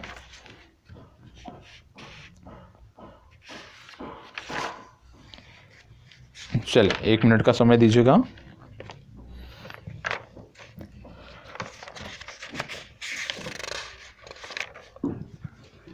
चलिए, साइमन कमीशन की बात हो रही है। सबसे पहली बात, वर्ष 1919 के मॉन्टेगू चेम्सफोर्ड सुधार रिपोर्ट गठन का प्रावधान कब हुआ? गठन का प्रावधान हुआ 1919 के मॉन्टेगू चेम्सफोर्ड रिपोर्ट में। वर्ष 10वें वर्ष पर इसकी समीक्षा है, तो एक संवैधानिक आयोग के गठन करने की बात थी, ठीक है। लेकिन यह आयोग पहले गठन कर दिया गया था और इसी को साइमन कमीशन नाम दिया गया था। इसकी नियुक्ति कब की गई थी? इसकी नियुक्ति की गई थी नवंबर 1927 में तत्कालीन ब्रिटिश प्रधानमंत्री स्टेनली बाल्डविन द्वारा, ठीक है। भारतीय सांविधिक आयोग या साइमन कमीशन आयोग इसको कहा जाता है। अब इसके बाद बात आती है कि जो साइमन कमीशन था इसकी संरचना क्या थी। तो इसकी संरचना में यदि हम बात करें तो अध्यक्ष सहित कुल 7 सदस्य थे। सभी सदस्य अंग्रेज थे और क्लीमेंट इटली भी इनमें से एक सदस्य थे। इसके अध्यक्ष थे जॉन साइमन, और इसी बात को लेकर भारतीयों ने इसका विरोध किया था कि जो साइमन कमीशन है ये श्वेत कमीशन है, क्योंकि किसी भी भारतीय को इसमें जगह नहीं दी गई है। अध्यक्ष सहित कुल 7 लोग हैं और सभी 7 के 7 सदस्य जो है वो फॉरेन के हैं, ब्रिटेन से बिलोंग करते हैं, इंग्लैंड से बिलोंग करते हैं। इसके बाद आपको देखने को मिलता है विरोध। विरोध का कारण क्या रहा, जैसे मैंने आपको बताया सभी सदस्य गैर भारतीय हैं, इसीलिए इसको श्वेत कमीशन की संज्ञा दी गई। कांग्रेस द्वारा मद्रास अधिवेशन दिसंबर 1927 में साइमन कमीशन के विरोध करने का निर्णय लिया गया। 3 फरवरी 1928 को साइमन कमीशन का बम्बई आगमन हुआ और देशव्यापी हड़ताल का आयोजन किया गया।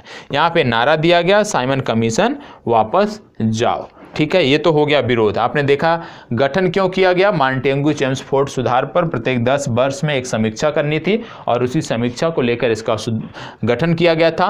नियुक्ति में आपने देखा कि तत्काल प्रधानमंत्री स्टैनली बॉल्डविन द्वारा इसकी नियुक्ति की गई थी। संरचना में आपने देखा अध्यक्ष सहित कुल 7 सदस्य थे।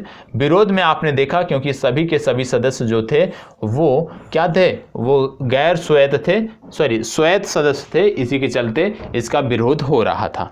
ठीक है, इसके बाद आपको देखने को मिलता है एक महत्वपूर्ण घटना कि लाला लाजपत राय का संदर्भ। लाला लाजपत राय जो है ये साइमन कमीशन के विरोध के जुलूस का नेतृत्व कर रहे थे। पुलिस वालों ने गंभीर रूप से यहाँ पे इनको चोट पहुंचाई, लाठीचार्ज हुआ जिसमें घायल हुए और इसी के चलते अंततः इनकी मृत्यु हो गई और पंजाब के प्रमुख राजनीतिक नेता के रूप में ये सामने रहे और इनकी उपाधि थी पंजाब केसरी, ये भी आपको पता होना चाहिए। ठीक है, तो लाला लाजपत राय की मृत्यु जो है साइमन कमीशन के दौरान किए जा रहे विरोध प्रदर्शनों के बाद हुई थी, जब इनको घायल अवस्था में अस्पताल में भर्ती कराया गया था और वहीं पर उन्होंने दम तोड़ दिया था। तो यह आपको पता होना चाहिए। इसके बाद बात आती है नेहरू रिपोर्ट। नेहरू रिपोर्ट क्या है, साइमन कमीशन के प्रत्युत्तर में तैयार की गई थी। सर्वदलीय समिति थी जिसके अध्यक्ष थे मोतीलाल नेहरू, इन्हीं के द्वारा तैयार किया गया था और सचिव थे जवाहरलाल नेहरू। इसमें कुल 9 सदस्य थे जिन्होंने पूर्ण स्वतंत्रता के स्थान पर डोमिनियन स्टेट की मांग की, सांप्रदायिक आधार पर पृथक निर्वाचन, मंडलों के स्थान पर अल्पसंख्यकों हेतु आरक्षित स्थानों के लिए संयुक्त निर्वाचन क्षेत्रों के प्रस्ताव की इन्होंने बात की और मौलिक अधिकारों का प्रावधान प्रस्तावित संविधान में रखने की बात की। तो कहने का मतलब है कि जब साइमन कमीशन आप कह सकते हो फेल हुआ तो उसके बाद एक नेहरू रिपोर्ट प्रस्तुत की गई और नेहरू रिपोर्ट जब प्रस्तुत की गई उसमें आपके देखने को मिलते हैं कुल 9 सदस्य थे जिसके अध्यक्ष थे मोतीलाल नेहरू और सचिव थे जवाहरलाल नेहरू। इन्होंने फिर अपनी कुछ मांगे रखी जिनमें डोमिनियन स्टेट्स की मांग की गई, जिनमें सांप्रदायिक आधार पर जो पृथक निर्वाचन मंडल था उसके आधार पर अल्पसंख्यकों हेतु आरक्षित स्थानों के लिए संयुक्त निर्वाचन की व्यवस्था की मांग की गई, मौलिक अधिकारों के प्रावधान की बात की गई। ये मांगे की गई किसके द्वारा, नेहरू रिपोर्ट के द्वारा की गई, ये आपको पता होना चाहिए। इसके बाद बात आता है कांग्रेस का लाहौर अधिवेशन और पूर्ण स्वराज प्रस्ताव। कांग्रेस का लाहौर अधिवेशन और पूर्ण स्वराज प्रस्ताव वर्ष 1929 की घटना है। 1929 में क्या होता है, लाहौर अधिवेशन होता है। आयोजन स्थल दिसंबर 1929 कहाँ पर, लाहौर में। यहाँ पर देखने को मिलता है कि 31 दिसंबर 1929 की मध्य रात्रि को पंडित जवाहरलाल नेहरू द्वारा लाहौर में रावी नदी के तट पर भारतीय स्वतंत्रता का ध्वजारोहण किया गया। ये आपको याद रखना है कि 31 दिसंबर 1929 की मध्य रात्रि को पंडित जवाहरलाल नेहरू द्वारा लाहौर में रावी नदी के तट पर भारतीय स्वतंत्रता का ध्वजारोहण किया गया। घोषित लक्ष्य क्या थे, यहाँ पे घोषित लक्ष्य थे पूर्ण स्वराज, घोषित लक्ष्य था जवाहरलाल नेहरू द्वारा ये लक्ष्य घोषित किया गया था। ठीक है, तो याद रखना है लाहौर अधिवेशन में पूर्ण स्वराज का लक्ष्य किसने घोषित किया, जवाहरलाल नेहरू द्वारा घोषित किया गया था। महत्वपूर्ण निर्णय क्या था, यहाँ पे कांग्रेस कार्य समिति द्वारा 26 जनवरी 1930 की बैठक में यह निर्णय लिया गया था और इसकी अध्यक्षता किया था, लाहौर अधिवेशन की अध्यक्षता किसने किया था, जवाहरलाल नेहरू ने। यह भी आपको पता होना चाहिए। 26 जनवरी 1930 के दिन को पूर्ण स्वराज दिवस और 26 जनवरी प्रत्येक वर्ष को पूर्ण स्वाधीनता दिवस के रूप में मनाए जाने का निर्णय लिया और इसी वजह से आप 26 जनवरी जनवरी को गणतंत्र दिवस के रूप में मनाते हैं। ठीक है, तो ये आपको पता होना चाहिए। ये बात किसकी हो रही है? ये हो रही है लाहौर अधिवेशन की। लाहौर अधिवेशन के बाद यदि हम बात करें तो इसके घोषित संकल्प क्या थे? गोलमेज सम्मेलनों से कोई लाभ नहीं है, अखिल भारतीय कांग्रेस जब उचित समझेगी नागरिक अवज्ञा आंदोलन प्रारंभ करेगी, और इन्होंने नेहरू कमेटी की डोमिनियन राज्य के दर्जे की योजना को समाप्त कर दिया, क्योंकि अब यहाँ पे पूर्ण स्वतंत्रता की बात की जाने लगी। इसके बाद स्वराज शब्द का अर्थ क्या था? पूर्ण स्वतंत्रता। ये आपको पता होना चाहिए। अब यहाँ पे बात आती है महत्वपूर्ण घटना की, सविनय अवज्ञा आंदोलन की, वर्ष 1930 की। सविनय अवज्ञा आंदोलन की यहाँ पे बात हो रही है। सविनय अवज्ञा आंदोलन की जब हम बात करते हैं तो कुछ चीज़ें आपको पता होना चाहिए। जैसे सबसे पहले दांडी मार्च हुआ कब? 12 मार्च 1930 को साबरमती आश्रम अहमदाबाद से प्रारंभ किया गया था। सविनय अवज्ञा आंदोलन की यदि हम बात करें तो 6 अप्रैल 1930 को दांडी से प्रारंभ हुआ था। ये आपको पता होना चाहिए। अब इसमें कुछ चीज़ें और हैं जैसे आपको पता होना चाहिए कि सबसे पहले यदि आपसे पूछ लिया जाए कि सविनय अवज्ञा आंदोलन के दौरान उत्तरी बिहार के सारण जिले में प्रदर्शन हुआ, कहाँ पे? चौकीदारी टैक्स के विरोध में प्रदर्शन हुआ था। दांडी मार्च कहाँ पे शुरू किया गया? नमक कानून तोड़ने हेतु शुरू किया गया था। गांधी जी की यदि हम बात करें तो गांधी जी ने 1932 में, सितंबर 1932 में अखिल भारतीय छुआछूत विरोधी लीग की स्थापना की, और आपको पता होगा गांधी जी ने हरिजन नामक एक साप्ताहिक पत्र भी यहीं से निकालना प्रारंभ किया था। तो ये तो हो गई महात्मा गांधी के बारे में बात, सविनय अवज्ञा आंदोलन के बारे में बात। ठीक है, अब ये चीज़ें आपको तभी समझ में आएंगी जब आपको बेसिक पता होगा, जब आपको बेसिक जानकारी होगी, कम से कम 1 से 2 बार आपने पढ़ा होगा, तब तो ये आपके लिए उपयोगी है, अन्यथा ये आपके लिए सेशन उपयोगी नहीं है। आगे बात करते हैं तो महात्मा गांधी गिरफ्तार कब हुए? 5 मई 1930 को। इन्हें एरवदा जेल में रखा गया। ठीक है, गांधी जी को गिरफ्तारी के बाद एरवदा जेल में रखा गया, और यहाँ पर गिरफ्तारी के बाद अब्बास तैयब जी ने आंदोलन का नेतृत्व संभाला। फिर जब अब्बास तैयब जी भी गिरफ्तार हो गए तो इसके बाद सरोजनी नायडू द्वारा धरसना नमक गोदाम पर धावे का नेतृत्व किया गया। कहने का मतलब है कि जब महात्मा गांधी ने नेतृत्व किया, उसके बाद महात्मा गांधी की गिरफ्तारी हुई तो अब्बास तैयब जी ने आंदोलन का नेतृत्व किया, और अब्बास तैयब जी की गिरफ्तारी के बाद सरोजनी नायडू द्वारा इसका नेतृत्व किया गया था। ये आपको पता होना चाहिए। ठीक है, उत्तरी पश्चिमी सीमा पर यदि हम बात करें तो खुदाई खिदमतगार संगठन द्वारा अपना विस्तार किया जा रहा था, और यहाँ पे देखने को मिलता है कि खान अब्दुल गफ्फार खान, इनका नाम आपको पता होगा, जिनके द्वारा इस विरोध को आगे बढ़ाया जा रहा था। मणिपुर में यदि हम बात करें तो रानी गैंडिल्यू, जो कि एक नगा जनजाति की महिला थी, इनके द्वारा मणिपुर में आंदोलन किया जा रहा था। तो कहने का मतलब है उत्तरी पश्चिमी सीमा प्रांत पर खुदाई खिदमतगार संगठन, जिसके संस्थापक थे खान अब्दुल गफ्फार खान द्वारा, मणिपुर में रानी गैंडिल्यू द्वारा, और पूरे भारत में यदि हम बात करें, मध्य भारत में बात करें तो यहाँ पे आपको देखने को मिलता है सरोजनी नायडू, अब्बास तैयब और गांधी जी द्वारा इसका नेतृत्व किया जा रहा था। तो ये आपको समझने की ज़रूरत है कि सविनय अवज्ञा आंदोलन के दौरान किस तरह से घटनाक्रम हुए। सबसे पहले महात्मा गांधी की गिरफ्तारी हुई, उनको गिरफ्तार कर एरवदा जेल भेजा गया। उसके बाद अब्बास तैयब जी की गिरफ्तारी हुई, और अब्बास तैयब जी की गिरफ्तारी के बाद सरोजनी नायडू ने इसका नेतृत्व संभाला, और उत्तर और पश्चिमी प्रांत में, सीमा प्रांत पर खुदाई खिदमतगार संगठन, जिसके प्रमुख थे आप कह सकते हो खान अब्दुल गफ्फार, उनके द्वारा नेतृत्व संभाला गया। मणिपुर में सविनय अवज्ञा आंदोलन के दौरान जो नेतृत्व था वो आप कह सकते हो रानी गैंडिल्यू द्वारा संभाला गया, जो कि नागा जनजाति से संबंधित एक महिला थी। ठीक है, और इनके नाम पर अभी हाल ही में एक संग्रहालय भी बनाया जा रहा है, जिसके बारे में करंट अफेयर्स में हमने चर्चा की है। अब बात हो रही है गांधी इरविन समझौता। गांधी इरविन समझौता भी अपने आप में महत्वपूर्ण है। क्यों महत्वपूर्ण है, आइए देखते हैं। गांधी इरविन की यदि हम बात करें तो ये जो समझौता हुआ था, इसके मध्यस्थ थे तेज बहादुर सप्रू और M.R. जयकर। ठीक है, फरवरी 1931 में प्रारंभ किया गया था। कहाँ पर? दिल्ली में यह वार्ता प्रारंभ की गई थी। समझौते की जो तिथि थी वो थी 5 मार्च 1931, और यहाँ पे आपको बता दें सरोजनी नायडू ने गांधी और इरविन को 2 महात्मा कहा था। पूछा जा सकता है, कई बार प्रारंभिक परीक्षा में पूछा है कि किसके द्वारा यह बोला गया था कि गांधी और इरविन 2 महात्मा हैं। तो गांधी और इरविन 2 महात्मा हैं, ये बोला गया था किसके द्वारा? सरोजनी नायडू के द्वारा। ये आपको पता होना चाहिए। गांधी इरविन समझौते के बिंदु के बारे में यदि हम बात करें तो यहाँ से कुछ चीज़ें हैं जो आपको देखनी है। सबसे पहले, गांधी जी के नेतृत्व में कांग्रेस सविनय अवज्ञा आंदोलन स्थगित करने को तैयार हुआ था।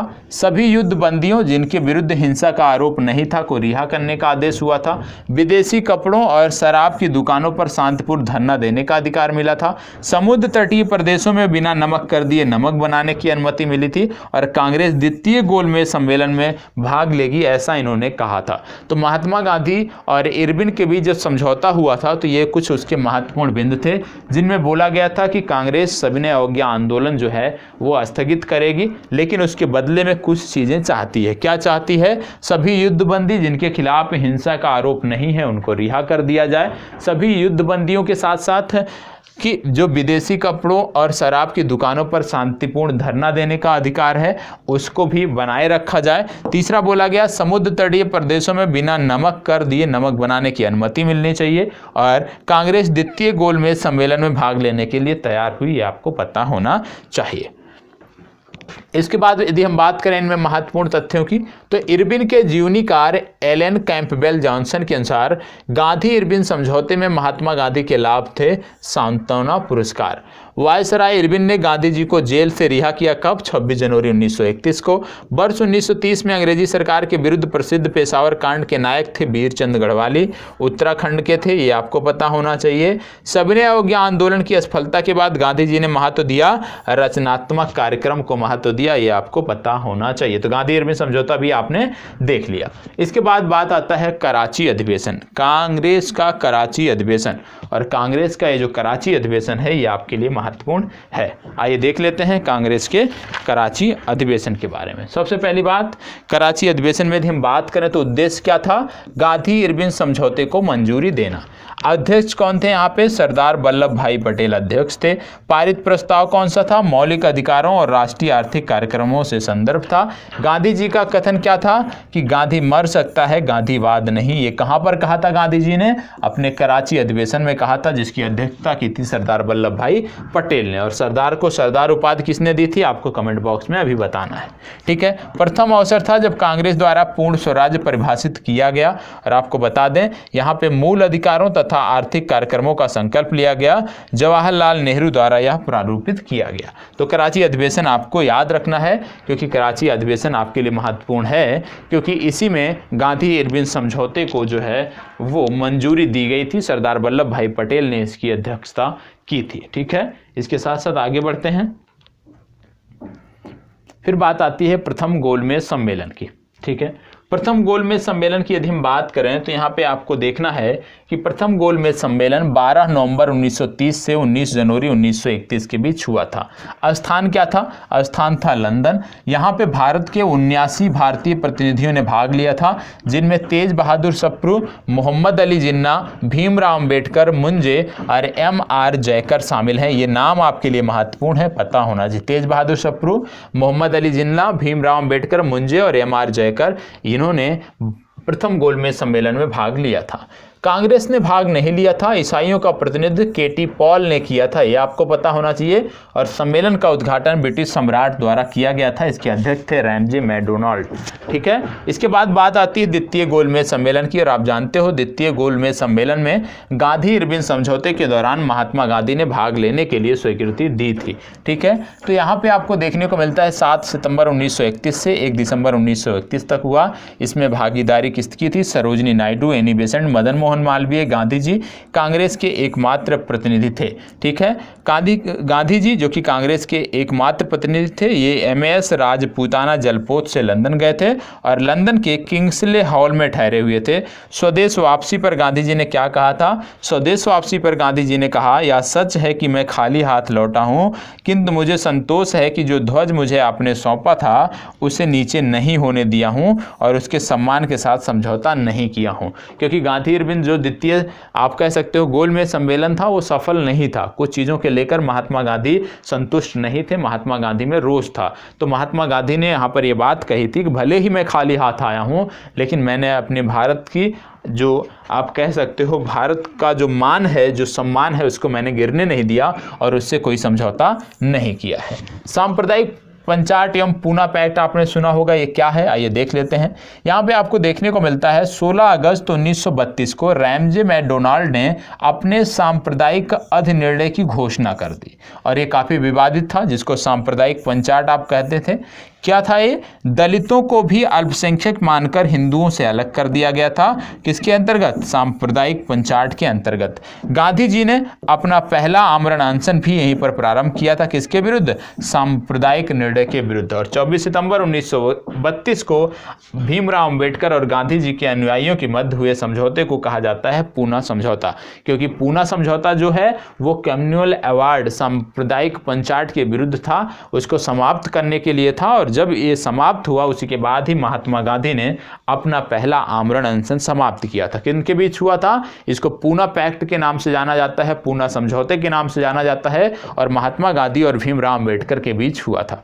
तो ये आपको पता होना चाहिए। आगे बढ़ते हैं। इसमें आपको देखने को मिलता है कि पूना समझौता 24 सितंबर 1932 को हस्ताक्षरित हुआ। दलितों की ओर से डॉक्टर अंबेडकर, हिंदुओं की ओर से मदन मोहन मालवीय, और महात्मा गांधी ने पूना समझौते पर हस्ताक्षर नहीं किया है। इसको भी याद रखना फैक्ट। क्या? कि महात्मा गांधी ने पूना समझौते पर हस्ताक्षर नहीं किया है। हालांकि समझौता महात्मा गांधी और भीमराव अंबेडकर के बीच हुआ था, लेकिन महात्मा गांधी ने इस पर सिग्नेचर नहीं किया है। इस पे हिंदुओं की तरफ से मदन मोहन मालवीय ने समझौता किया है। ये फैक्ट आपको याद रखना है, ठीक है। इसके बाद तृतीय गोलमेज सम्मेलन हुआ 17 नवंबर 1932 से लेकर 1932 में ही समाप्त हुआ। कांग्रेस द्वारा सम्मेलन का बहिष्कार किया गया। तो कांग्रेस की यदि हम बात करें तो कांग्रेस ने सिर्फ और सिर्फ द्वितीय गोलमेज सम्मेलन में भाग लिया था, जहां पर महात्मा गांधी एकमात्र प्रतिनिधि के रूप में गए हुए थे। तो ये आपको याद रखना है, पहले और तृतीय सम्मेलन में कांग्रेस ने भाग नहीं लिया था। अब बात आती है Congress Socialist party 1934। Congress Socialist party की यदि हम बात करें तो आपको देखने को मिलता है ऑल इंडिया कांग्रेस, इसका नाम था All India Congress Socialist Party. मई 1934 में इसकी स्थापना हुई थी पटना में, और कांग्रेस समिति की बैठक के दौरान कुछ सदस्यों ने एक अलग बैठक की थी, और उसी अलग बैठक के दौरान all India Congress Socialist party की स्थापना को औपचारिक मान्यता दी गई थी। अक्टूबर-नवंबर 1934 की बात है, बंबई में जब नीतियां और कार्य इसकी स्थापित किए गए। इसके महासचिव बनाए गए जयप्रकाश नारायण और अध्यक्ष थे नरेंद्र देव। तो उतना महत्वपूर्ण नहीं है, लेकिन आपको सिर्फ अध्यक्ष और महासचिव आपको पता होने चाहिए। फिर बात आता है जयप्रकाश नारायण, ये आपके लिए महत्वपूर्ण है, ठीक है। जयप्रकाश नारायण जी का नाम हमेशा बड़े सम्मान के साथ लिया जाता है। तो जयप्रकाश नारायण जी की यदि हम बात करें तो वर्ष 1934 में अखिल भारतीय कांग्रेस समाजवादी पार्टी के संयोजन में, जो आप कह सकते जो पटना में हुआ था, वहां पर इन्होंने भाग लिया था। ये आपको पता होना चाहिए, ठीक है। अखिल भारतीय कांग्रेस समाजवादी पार्टी के ये संयोजक बने थे। कहां पर? पटना में बने थे ये इसके संयोजक। और आपको बता दें बिहार सोशलिस्ट पार्टी से भी ये संबंध रहे थे। मतलब अखिल भारतीय कांग्रेस समाजवादी पार्टी के ये संयोजक थे। कहां पर? पटना में। और बिहार सोशलिस्ट पार्टी से भी ये संबंधित रहे थे। इनकी उपाधि थी लोकनायक, और भारत छोड़ो आंदोलन में इन्होंने महती भूमिका निभाई थी, जब डॉक्टर राम मनोहर लोहिया और अरुणा आसिफ अली के साथ मिलकर गुप्त रूप से भारतीय जनता को इन्होंने संगठित किया था। इसके साथ साथ आपको पता होगा 5 जून 1974 को पटना के गांधी मैदान पर संपूर्ण क्रांति का भी इन्होंने आह्वान किया था, और वर्ष 1999 में भारत रत्न सम्मान इनको मरणोपरांत दिया गया था। तो इनके बारे में इतना पता होना चाहिए कि इनकी महती भूमिका यदि हम देखें तो भारत छोड़ो आंदोलन के दौरान है, जब प्रमुख नेता जो है उनको गिरफ्तार कर लिया गया था। तो उस दौरान जेल से भागकर इन्होंने राम मनोहर लोहिया और अरुणा आसिफ अली के साथ मिलकर गुप्त रूप से रेडियो का संचालन किया था, लोगों को जागरूक करने का प्रयास किया था। ये आपको पता होना चाहिए, ठीक है। चलिए आगे बढ़ते हैं, इसकी बात कर लेते हैं। यहाँ पे बात हो रही घटनाएं, जैसे गांधी इरविन समझौता की बात हो रही है। यहाँ पे कुछ वर्ष दिए, जैसे गांधी इरविन समझौता 5 मार्च 1931 को हुआ। भगत सिंह को फांसी 23 मार्च 1931 को दी गई। कांग्रेस का कराची अधिवेशन 26 से 31 मार्च 1931 को हुआ, और पूना समझौता जो है 24 सितंबर 1932 को हुआ। कुछ डेट हैं जो आपको पता होना चाहिए। यहाँ भी कुछ डेट इसी तरह से दिए हुए हैं, उतने महत्वपूर्ण नहीं है, आप देख सकते हैं, ठीक है। अब इसकी बात हम कर लेते हैं। प्रांतीय चुनाव और मंत्रिमंडल का गठन 1937 की बात होती है। जब प्रांतीय चुनाव की बात करते हैं हम 1937 में, तो आपको देखने को मिलता है प्रांतीय चुनाव में बहुत ही आप कहते हैं कि सफल रहे थे हम। क्यों? क्योंकि जुलाई 1937 में 6 प्रांतों में कांग्रेस मंत्रिमंडल गठित हुई थी। कहाँ कहाँ? उड़ीसा, मध्य प्रांत, बम्बई, मद्रास, संयुक्त प्रांत और बिहार, यहाँ पे कांग्रेस मंत्रिमंडल गठित हुई थी। इसके साथ साथ आपको देखने को मिलता है 5 प्रांतों में कांग्रेस को पूर्ण बहुमत मिला था। कौन कौन से प्रांत थे?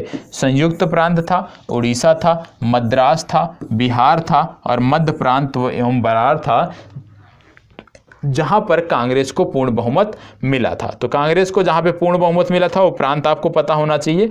कांग्रेस को बहुमत नहीं थे, लेकिन सबसे बड़ा दल कहां पे था कांग्रेस? बंबई, असम और उत्तर पश्चिम प्रांत। तो बंबई, असम, उत्तर पश्चिम प्रांत में बहुमत तो नहीं मिला था, लेकिन सबसे बड़े दल के रूप में कांग्रेस था, ये भी आपको पता होना चाहिए। इसके बाद आपको देखने को मिलता है कि पश्चिमोत्तर प्रांत और असम में भी बाद में कांग्रेस ने सहयोगी दलों के साथ मिलकर सरकार बनाई, यह भी आपको पता होना चाहिए। ठीक है, तो कहने का मतलब है कि कांग्रेस को पूर्ण बहुमत कहां मिला? तो कांग्रेस को पूर्ण बहुमत मिला उड़ीसा, मद्रास, बिहार, मध्य प्रांत एवं बरार और संयुक्त प्रांत में।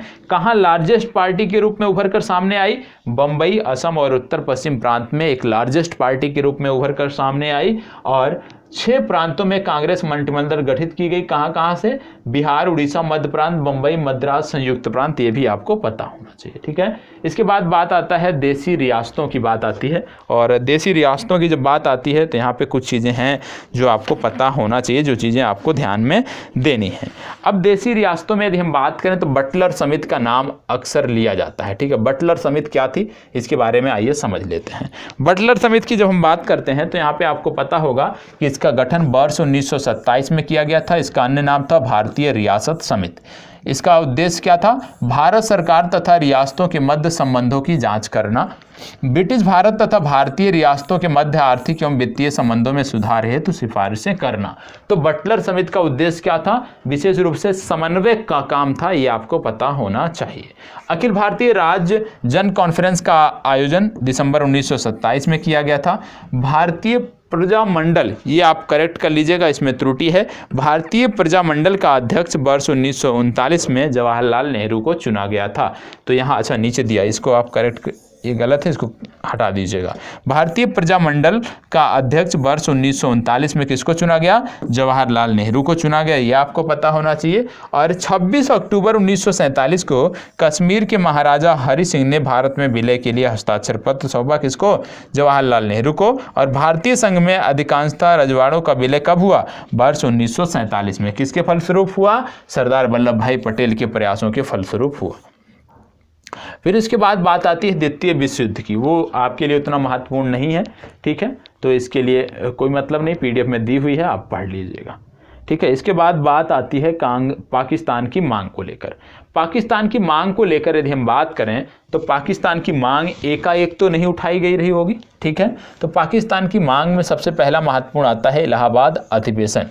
इलाहाबाद अधिवेशन में क्या हुआ? वर्ष 1930 में अध्यक्ष इसके चुने गए थे इकबाल, और इन्होंने अपने अध्यक्षीय भाषण में कहा था कि मुसलमानों के लिए एक पृथक देश की प्रथम बार एक निश्चित अभिव्यक्ति, मतलब इन्होंने मुसलमानों के लिए प्रथम देश की पहली बार अभिव्यक्ति की। और ये जो प्रथम अभिव्यक्ति थी ये कहाँ हुई? इलाहाबाद अधिवेशन में हुई, इकबाल के द्वारा ये की गई थी, आपको पता होना चाहिए। इसके बाद दूसरा अधिवेशन हुआ मुस्लिम लीग का, लाहौर अधिवेशन। ये मुस्लिम लीग के अधिवेशनों के बारे में हम बात कर रहे हैं।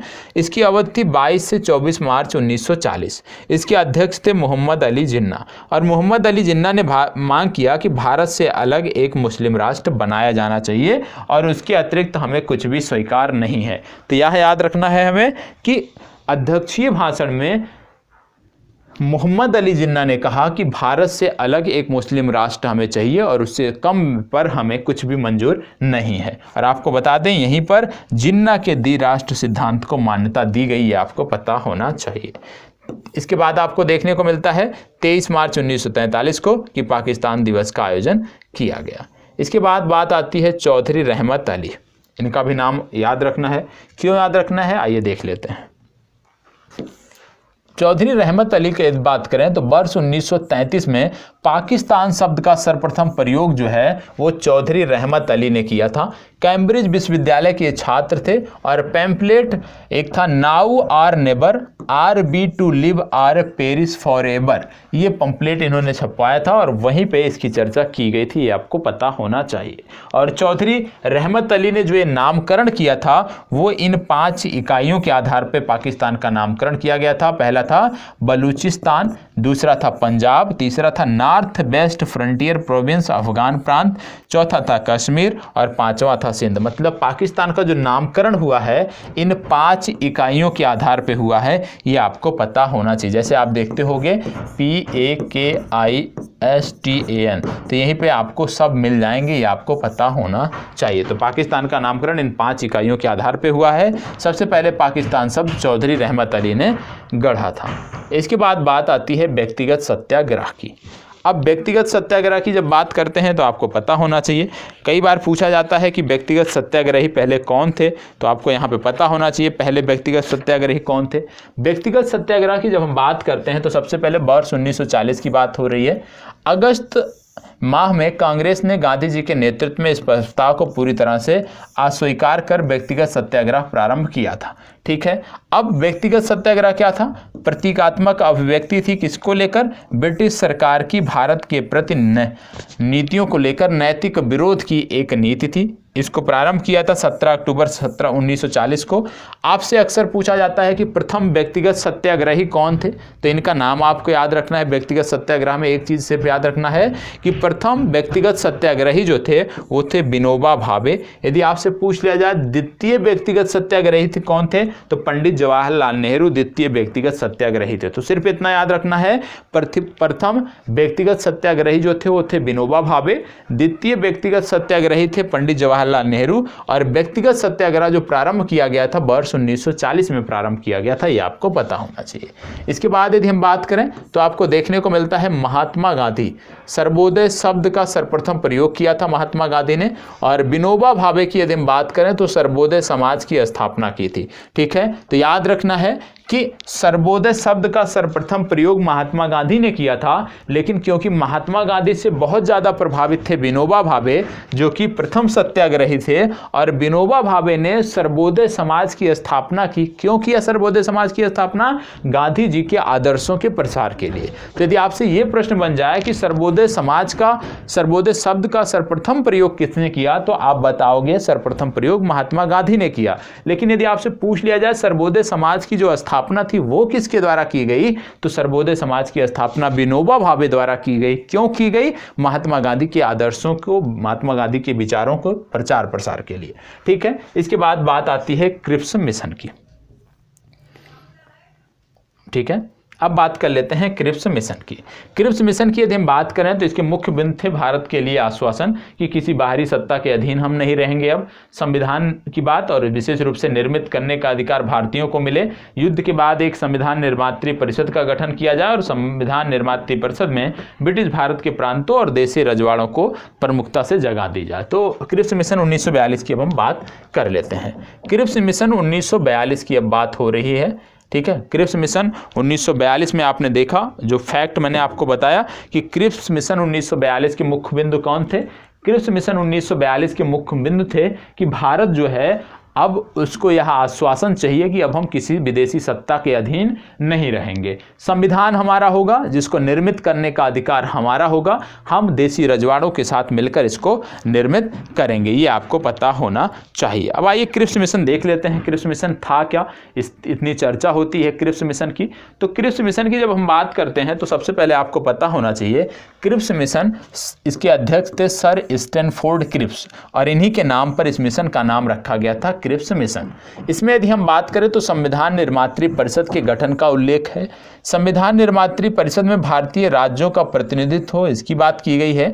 वायसराय की नई कार्यकारिणी परिषद में भारतीय जनता के प्रमुख वर्गों के प्रतिनिधि शामिल होंगे, इसकी बात की गई है। और युद्ध के बाद डोमिनियन राज्य का दर्जा भारत को मिलेगा, इसकी बात क्रिप्स मिशन में की गई थी, ये आपको पता होना चाहिए। आप जानते हो क्रिप्स मिशन की यदि हम बात करें तो महात्मा गांधी ने इसको कहा था उत्तर तिथीय चेक, तो यह भी याद रखना है क्रिप्स मिशन को किसने उत्तर तिथीय चेक कहा, तो आपको याद होना चाहिए कि क्रिप्स मिशन को महात्मा गांधी ने उत्तर तिथीय चेक कहा था। ये आपको पता होना चाहिए। तो क्रिप्स मिशन भी आपको जानकारी हो गई होगी। क्रिप्स मिशन के साथ कांग्रेस के आधिकारिक वार्ताकार कौन थे? पंडित जवाहरलाल नेहरू और मौलाना अब्दुल कलाम आज़ाद, ये क्रिप्स मिशन के साथ जुड़े हुए थे। क्रिप्स मिशन से आप कह सकते हो कांग्रेस की तरफ से प्रमुख वार्ताकार के रूप में ये दोनों लोग थे। इसके बाद बात आती है भारत छोड़ो आंदोलन। भारत छोड़ो आंदोलन की यदि हम बात करें तो भारत छोड़ो आंदोलन स्वतः स्फूर्त जन विद्रोह का मुख्य केंद्र था। स्वतः स्फूर्त जन विद्रोह किन क्षेत्रों में देखने को मिला? बिहार के गया, भागलपुर, सारण, पूर्णिया, शाहाबाद, मुजफ्फरपुर और चंपारण में देखने को मिला। और यदि यूपी की बात करें तो आजमगढ़, बलिया और गोरखपुर में देखने को मिलता है। इसके बाद आपको कुछ भी याद रखने की जरूरत नहीं है। मतलब भारत छोड़ो आंदोलन की यदि हम तक पहुंच गए हैं और क्विक रिवीजन की यदि हम बात कर रहे हैं, आपने बेसिक से कुछ पढ़ रखा है और इस पीडीएफ से भी आप कर ले जाते हो, तो इसके अतिरिक्त कुछ भी आपको पढ़ने की जरूरत नहीं है। ठीक है, आगे बात करते हैं भारत छोड़ो आंदोलन के बारे में। विधिवत तो भारत छोड़ो आंदोलन की यदि हम बात करें तो कांग्रेस कार्य समिति की जो बैठक थी, यदि हम बात करें कि कब हुई थी कांग्रेस कार्य समिति की बैठक, तो आपको देखने को मिलता है कि 14 जुलाई 1942 को वर्धा नामक स्थान पे कांग्रेस कार्य समिति की बैठक हुई थी। यहाँ पे अध्यक्ष थे अबुल कलाम आजाद, तत्कालीन कांग्रेस के अध्यक्ष थे। इन्होंने एक प्रस्ताव पारित किया, क्या था? भारत छोड़ो प्रस्ताव पारित किया और इसमें भाग लेने वाले प्रमुख व्यक्ति थे मौलाना अबुल कलाम आजाद, महात्मा गांधी, जेबी कृपलानी, सरोजिनी नायडू, जवाहरलाल नेहरू, वल्लभ भाई पटेल, सैयद महमूद, प्रफुल्ल चंद्र घोष, जीबी पंत, डॉक्टर राजेंद्र प्रसाद, पद्मावती सीतारमैया। ठीक है, ये प्रमुख व्यक्ति थे जिन्होंने इसमें भाग लिया था और यहीं पर यह भारत छोड़ो प्रस्ताव पारित किया गया। तो याद रखना है, वर्धा में यह प्रस्ताव पारित किया गया था जिसके अध्यक्ष थे अबुल कलाम आजाद। इसके बाद आपको देखने को मिलता है अखिल भारतीय कांग्रेस कार्य समिति। इसमें क्या है? वार्षिक बैठक 7 अगस्त 1942 को हुई। कहां पर हुई? ऐतिहासिक ग्वालियर टैंक मुंबई में हुई। विशेष क्या था इसमें? वर्धा प्रस्ताव भारत छोड़ो की पुष्टि यहां पर की गई और 8 अगस्त 1942 को वर्धा प्रस्ताव स्वीकार किया गया। कुछ संशोधन किए गए लेकिन स्वीकार किया गया और घोषणा की गई कि भारत छोड़ो आंदोलन अब प्रारंभ किया जाए और भारत छोड़ो आंदोलन का प्रस्ताव यहाँ पे पारित किया गया। इसको प्रस्तुत किया था जवाहरलाल नेहरू ने, समर्थन दिया सरदार वल्लभ भाई पटेल ने और आलेख लिखा था गांधी जी और मौलाना अबुल कलाम आज़ाद ने। गांधी जी ने, नेहरू ने और मौलाना अबुल कलाम आज़ाद ने। ये आपको पता होना चाहिए। ठीक है, तो ये आपको पता होना चाहिए कि जब बात आती है भारत छोड़ो आंदोलन की, तो भारत छोड़ो आंदोलन में सबसे पहले आपको पता होना चाहिए कि वर्धा नामक स्थान पर कांग्रेस कार्य समिति की बैठक होती है और इस कांग्रेस कार्य समिति की बैठक की अध्यक्षता किया था अबुल कलाम आज़ाद ने। और अबुल कलाम आज़ाद ने क्योंकि यहाँ पे अध्यक्षता किया था और वहीं पर आपको एक प्रस्ताव पारित किया गया था जिसको बोला गया था भारत छोड़ो। और इस प्रस्ताव के बाद आपको देखने को मिलता है कि वार्षिक बैठक हुई। कहाँ पे? 7 अगस्त 1942 को। कहाँ पर हुई? ऐतिहासिक ग्वालियर टैंक मुंबई में हुई। और यहाँ पे विशेष क्या रहा? वर्धा प्रस्ताव की पुष्टि की गई और 8 अगस्त 1942 को वर्धा प्रस्ताव स्वीकार किया गया और घोषणा की गई कि भारत छोड़ो आंदोलन अब प्रारंभ किया जाए। अब भारत छोड़ो आंदोलन का जो प्रस्ताव यहाँ पारित किया गया था, इसको प्रस्तुत किया जवाहरलाल नेहरू ने, समर्थन दिया सरदार पटेल ने और इसका आलेख लिखा था गांधी जी ने। गांधी जी ने आलेख लिखा था लेकिन इसमें सहायता की थी 2 लोगों ने। किसने? नेहरू, मौलाना आज़ाद के सहयोग से ये तैयार हुआ था। ये आपको पता होना चाहिए। तो ये तो हो गया भारत छोड़ो आंदोलन। अब भारत छोड़ो आंदोलन उनका तैयार हो गया होगा जिन्होंने पहले से कुछ पढ़ रखा रहा होगा। ठीक है, अब आंदोलन का प्रारंभ एवं प्रगति। भारत छोड़ो आंदोलन का प्रारंभ और प्रगति ये आपके लिए महत्वपूर्ण है। क्यों? क्योंकि जैसे ही इसका आरंभ होता है, 9 अगस्त 1942 को जैसे आरंभ होता है, तुरंत ऑपरेशन 0 आवर प्रारंभ कर दिया जाता है और कांग्रेस के प्रमुख शीर्ष नेताओं को गांधी समेत गिरफ्तार कर लिया जाता है। आगा खां पैलेस में पूना में रखा गया है महात्मा गांधी, सरोजिनी नायडू को। अहमदनगर किला में जवाहरलाल नेहरू, अबुल कलाम आज़ाद, गोविंद बल्लभ पंत, सीताराम भैया और सैयद महमूद, जेबी कृपलानी को रखा गया। बांकीपुर जेल में रखा गया राजेंद्र प्रसाद। हजारीबाग में रखा गया शिव कुमार और रामानंद।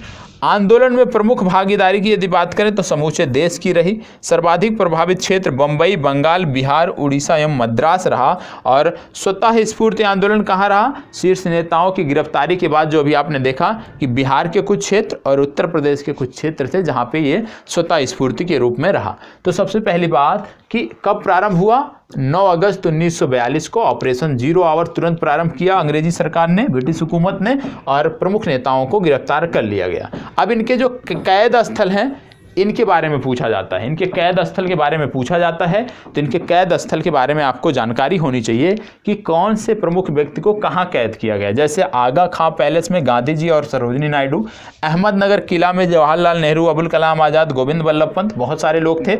बांकीपुर जेल में यदि हम बात करें तो राजेंद्र प्रसाद, हजारीबाग में बात करें तो शिव कुमार और रामानंद, इनको गिरफ्तार करके रखा गया था। इस दौरान भी कांग्रेस रेडियो प्रसारित हो रहा था और गुप्त तरीके से राम मनोहर लोहिया नियमित रूप से इसका प्रसारण कर रहे थे। भूमिगत तरीके से उषा मेहता इसका संचालन कर रही थी। और बाद में आपने देखा होगा कि जयप्रकाश नारायण भी जब जेल से भाग कर आते हैं तो इसी संचालन से जुड़ जाते हैं, कांग्रेस रेडियो से जुड़कर भारतीयों को जागरूक करने का प्रयास करते हैं। यहाँ पे एक पत्रकार थे लुई फिशर, जो कि अमेरिकी पत्रकार थे। इन्होंने भारतीय स्वतंत्रता की मांग की थी। महात्मा गांधी के जीवनीकार भी रहे हैं और भारत छोड़ो आंदोलन के दौरान महात्मा गांधी के साथ भी ये थे। तो यदि आपसे पूछ लिया जाए कि कौन से अमेरिकी पत्रकार महात्मा गांधी के साथ रहे हैं तो लुई फिशर इनका नाम है और ये भारत छोड़ो आंदोलन के दौरान भी महात्मा गांधी के साथ रहे हैं। ठीक है, अब कुछ महत्वपूर्ण तथ्य आते हैं जो कि भारत छोड़ो आंदोलन से जुड़ते हैं, उनके बारे में भी आपको पता होना चाहिए। जैसे कि करो या मरो का नारा किसने दिया? तो महात्मा गांधी ने करो या मरो का नारा दिया। भारत छोड़ो आंदोलन को 1857 के बाद का सबसे गंभीर विद्रोह किसने बताया? वायसराय लिन लिथगो ने बताया। ठीक है, भारत छोड़ो आंदोलन के दौरान जयप्रकाश नारायण कहां से फरार हुए थे? हजारीबाग सेंट्रल जेल से फरार हुए थे। 1942 में भारत छोड़ो आंदोलन से राष्ट्रीय स्वयंसेवक संघ क्या जुड़ा रहा? नहीं, राष्ट्रीय स्वयंसेवक संघ या जिसको आप आरएसएस कहते हो वो कभी भी इस आंदोलन से जुड़ा नहीं रहा, इससे पृथक रहा। और भारत छोड़ो आंदोलन के दौरान बंबई में कांग्रेस सम्मेलन में गांधी जी का संबोधन क्या था? पद्मावती सीतारमैया के अनुसार वास्तव में गांधी जी उस दिन अवतार एवं पैगंबर की प्रेरक शक्ति से प्रेरित होकर अपना भाषण दे रहे थे। ये किसने कहा था? ये कहा था पद्मावती सीतारमैया ने। ठीक है, और इसके बाद आपको पता होना चाहिए बीमारी के आधार पर गांधी जी को रिहा किया गया कब? 6 मई 1944 को। ये भी आपको याद रखना है। ठीक है, तो ये तो बात होगी महत्वपूर्ण तथ्य भारत छोड़ो आंदोलन के बारे में। आपको पता होगा भारत छोड़ो आंदोलन के दौरान कई क्षेत्रों में समानांतर सरकारें भी बनाई गई और जिन क्षेत्रों में समानांतर सरकारें बनाई गई उनके बारे में भी आपको पता होना चाहिए। जैसे कि सबसे पहले तलचर का क्षेत्र था, उड़ीसा में आता है, यहाँ पर समानांतर सरकार का नेतृत्व बनाया गया। बलिया उत्तर प्रदेश में आता है जहाँ पर चित्तू पांडे के नेतृत्व में समानांतर सरकार का गठन किया गया। इसके बाद सतारा आता है महाराष्ट्र में, यहाँ भी समानांतर सरकार का गठन किया गया और सतारा एकमात्र ऐसा क्षेत्र था जहां पे सबसे लंबे समय तक समानांतर सरकार बनी रही। ठीक है, इसके प्रमुख नेता थे वाई.बी. चावनर और नाना पाटिल। तो कहने का मतलब यदि आपसे पूछ लिया जाए समानांतर सरकारें किन क्षेत्रों में बनी तो तलचर हो गया, बलिया हो गया, सतारा हो गया और तामलुक हो गया। ये 4 क्षेत्र आपको बताने हैं। यदि आपसे पूछ लिया जाए कि सबसे ज्यादा समय तक, सबसे लंबे समय तक कहां पे रही तो सबसे लंबे समय तक आपको बता दें समानांतर सरकार सतारा में रही, ये आपको बताना है। ठीक है, इसके बाद बात आती है तामलुक की। तामलुक की यदि हम बात करें तो इसकी अवस्थिति है मिदनापुर पश्चिम बंगाल में। अवध की बात करें तो दिसंबर 1942 से सितंबर 1944 तक की ये यहाँ पे सरकार रही और जातीय सरकार रही। तूफान पीड़ितों की इन्होंने सहायता भी की। तो कहने का मतलब है 4 प्रमुख स्थान थे, तलचर, बलिया, सतारा, तामलुक, जहाँ पे समानांतर सरकार स्थापित की गई। लेकिन सबसे ज्यादा लंबे समय तक जो समानांतर सरकार चली, समानांतर सरकार बनी रही, वो सतारा में बनी रही, ये आपको पता होना चाहिए। ठीक है, इसके बाद बात आती है सुभाष चंद्र बोस और आज़ाद हिंद फौज। सुभाष चंद्र बोस और आज़ाद हिंद फौज की अब हम बात करेंगे और देखेंगे कि किस प्रकार से सुभाष चंद्र बोस और आज़ाद हिंद फौज की बात की जाती है। तो चलिए देख लेते हैं सुभाष चंद्र बोस और आज़ाद हिंद फौज के बारे में अब यहाँ पे हम बात करने वाले हैं। तो यहाँ पे आपको देखने को मिलता है सुभाष चंद्र बोस और आज़ाद हिंद फौज क्या है? सिंगापुर में स्वतंत्र भारत की अस्थायी सरकार आज़ाद हिंद सरकार का गठन किया था। सिंगापुर में स्वतंत्र भारत की अस्थायी सरकार आज़ाद हिंद सरकार का गठन किया गया था। कब किया गया था? 21 अक्टूबर 1943 को। किसके द्वारा किया गया था? सुभाष चंद्र बोस के द्वारा किया गया था, ये आपको पता होना चाहिए। अब सुभाष चंद्र बोस के द्वारा किया गया था तो आइए सुभाष चंद्र बोस के बारे में कुछ जानकारी कर लेते हैं। सबसे पहले इनका जन्म 23 जनवरी 1897 को कटक उड़ीसा में हुआ था। स्नातक उपाधि 1919 में कलकत्ता विश्वविद्यालय से इन्होंने प्राप्त की थी। भारतीय नागरिक सेवा 1920 में ये उत्तीर्ण किए हुए थे। कांग्रेस के अध्यक्ष 1938 और 1939 में ये कांग्रेस के अध्यक्ष रहे, ये भी आपको पता होना चाहिए। ठीक है, कांग्रेस अध्यक्ष 1938-1939 में, और फॉरवर्ड ब्लॉक के ये संस्थापक भी थे, जिसकी स्थापना इन्होंने 1939 में की थी। विशेष क्या था कि 1943 में आज़ाद हिंद फौज की जो कमान थी वो इनके हाथों में आ गई थी। इनकी उपाधि क्या थी? इनकी उपाधि थी नेताजी की। देश नायक की इनकी उपाधि थी। देश नायक की जो उपाधि थी ये रविंद्रनाथ टैगोर ने सुभाष चंद्र बोस को दिया था, ये भी आपको पता होना चाहिए। तो सुभाष चंद्र बोस को देश नायक की उपाधि किसने दिया था? देश नायक की उपाधि दिया था रविंद्रनाथ टैगोर द्वारा। यदि आपसे पूछ लिया जाए देशभक्तों का देशभक्त, तो देशभक्तों का देशभक्त सुभाष चंद्र बोस को कहा था महात्मा गांधी ने। तो याद रखना है, महात्मा गांधी ने सुभाष चंद्र बोस को देशभक्तों का देशभक्त और रविंद्रनाथ टैगोर ने देश नायक कहा है, ये भी आपको इनके संदर्भ में पता होना चाहिए। ठीक है, इसके बाद बात आती है आज़ाद हिंद फौज के गठन की वास्तविक रूपरेखा। अब इसमें सबसे पहले आपको देखने को मिलता है, जब बात करते हैं आज़ाद हिंद फौज के बारे में, तो इंडियन नेशनल आर्मी के रूप में व्यवहारिक रूप से सैन्य इकाई के रूप में इसका गठन हुआ, ये आपको पता होना चाहिए। और गठन की यदि हम बात करते हैं तो मार्च अप्रैल 1942 में हुआ कैप्टन मोहन सिंह द्वारा, और औपचारिक घोषणा यहीं पर गठन की गई। इसके बाद आपको देखने को मिलता है जून 1942 बैंकॉक सम्मेलन, यहाँ पे प्रस्ताव रखा गया, क्या? काउंसिल ऑफ एक्शन के गठन का प्रस्ताव रखा गया। और काउंसिल ऑफ एक्शन के जो गठन का प्रस्ताव था, इसकी प्रतिनिधित्व समिति थी, और इसके प्रतिनिधित्व समिति में यदि हम बात करें तो इसके जो प्रदत्त अधिकार थे वो थे इंडियन इंडिपेंडेंस लीग के मध्य समन्वय तथा अधीक्षण। ठीक है, तो कहने का मतलब है कि बैंकॉक सम्मेलन में एक प्रस्ताव रखा गया और इसमें काउंसिल ऑफ एक्शन के गठन की बात की गई। और काउंसिल ऑफ एक्शन के जब गठन की बात की गई तो यहाँ पे प्रतिनिधित्व समिति का भी गठन किया गया, उसकी भी चर्चा की गई। प्रतिनिधित्व समिति का भी गठन यहाँ पे किया गया।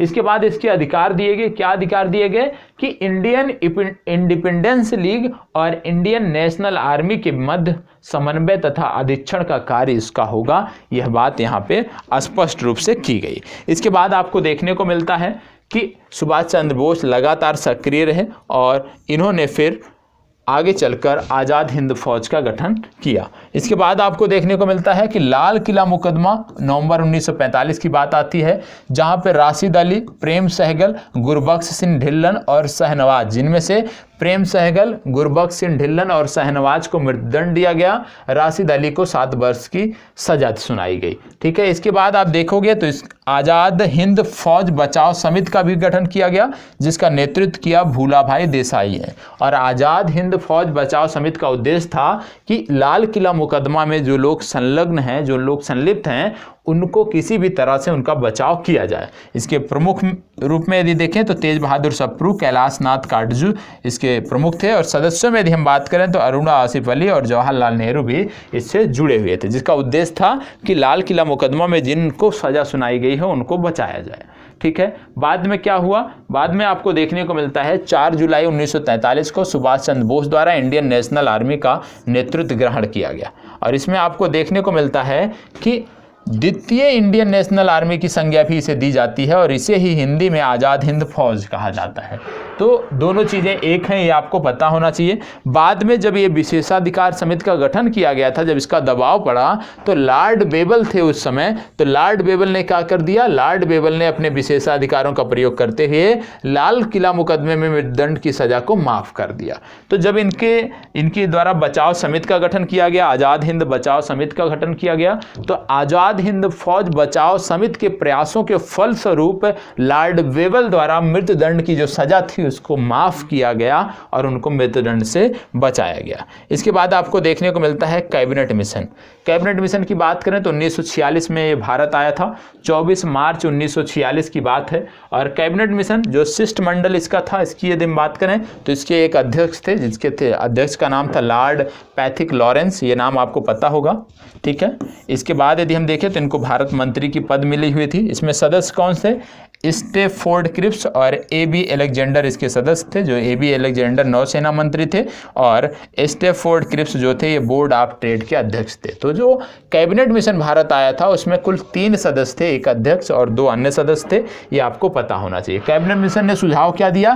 त्रिस्तरीय शासन व्यवस्था का इन्होंने सुझाव दिया और प्रस्ताव के प्रमुख बिंदु क्या थे? मुस्लिम लीग की पाकिस्तान की मांग को अस्वीकृत कर दिया गया यहाँ पे, और भारत एक संघ होगा और संविधान सभा के गठन की बात यहाँ पे की गई। ठीक है, तो आज के लिए इतना ही, क्योंकि बड़ा शोर हो रहा है, कुछ काम चल रहा है संस्थान में जिसके चलते चीज़ें डिस्टर्ब हो रही हैं। तो आज के लिए इतना ही, कल की कक्षा में इसी के आगे हम बात करेंगे और अन्य फैक्ट के बारे में हम जानेंगे, देखेंगे।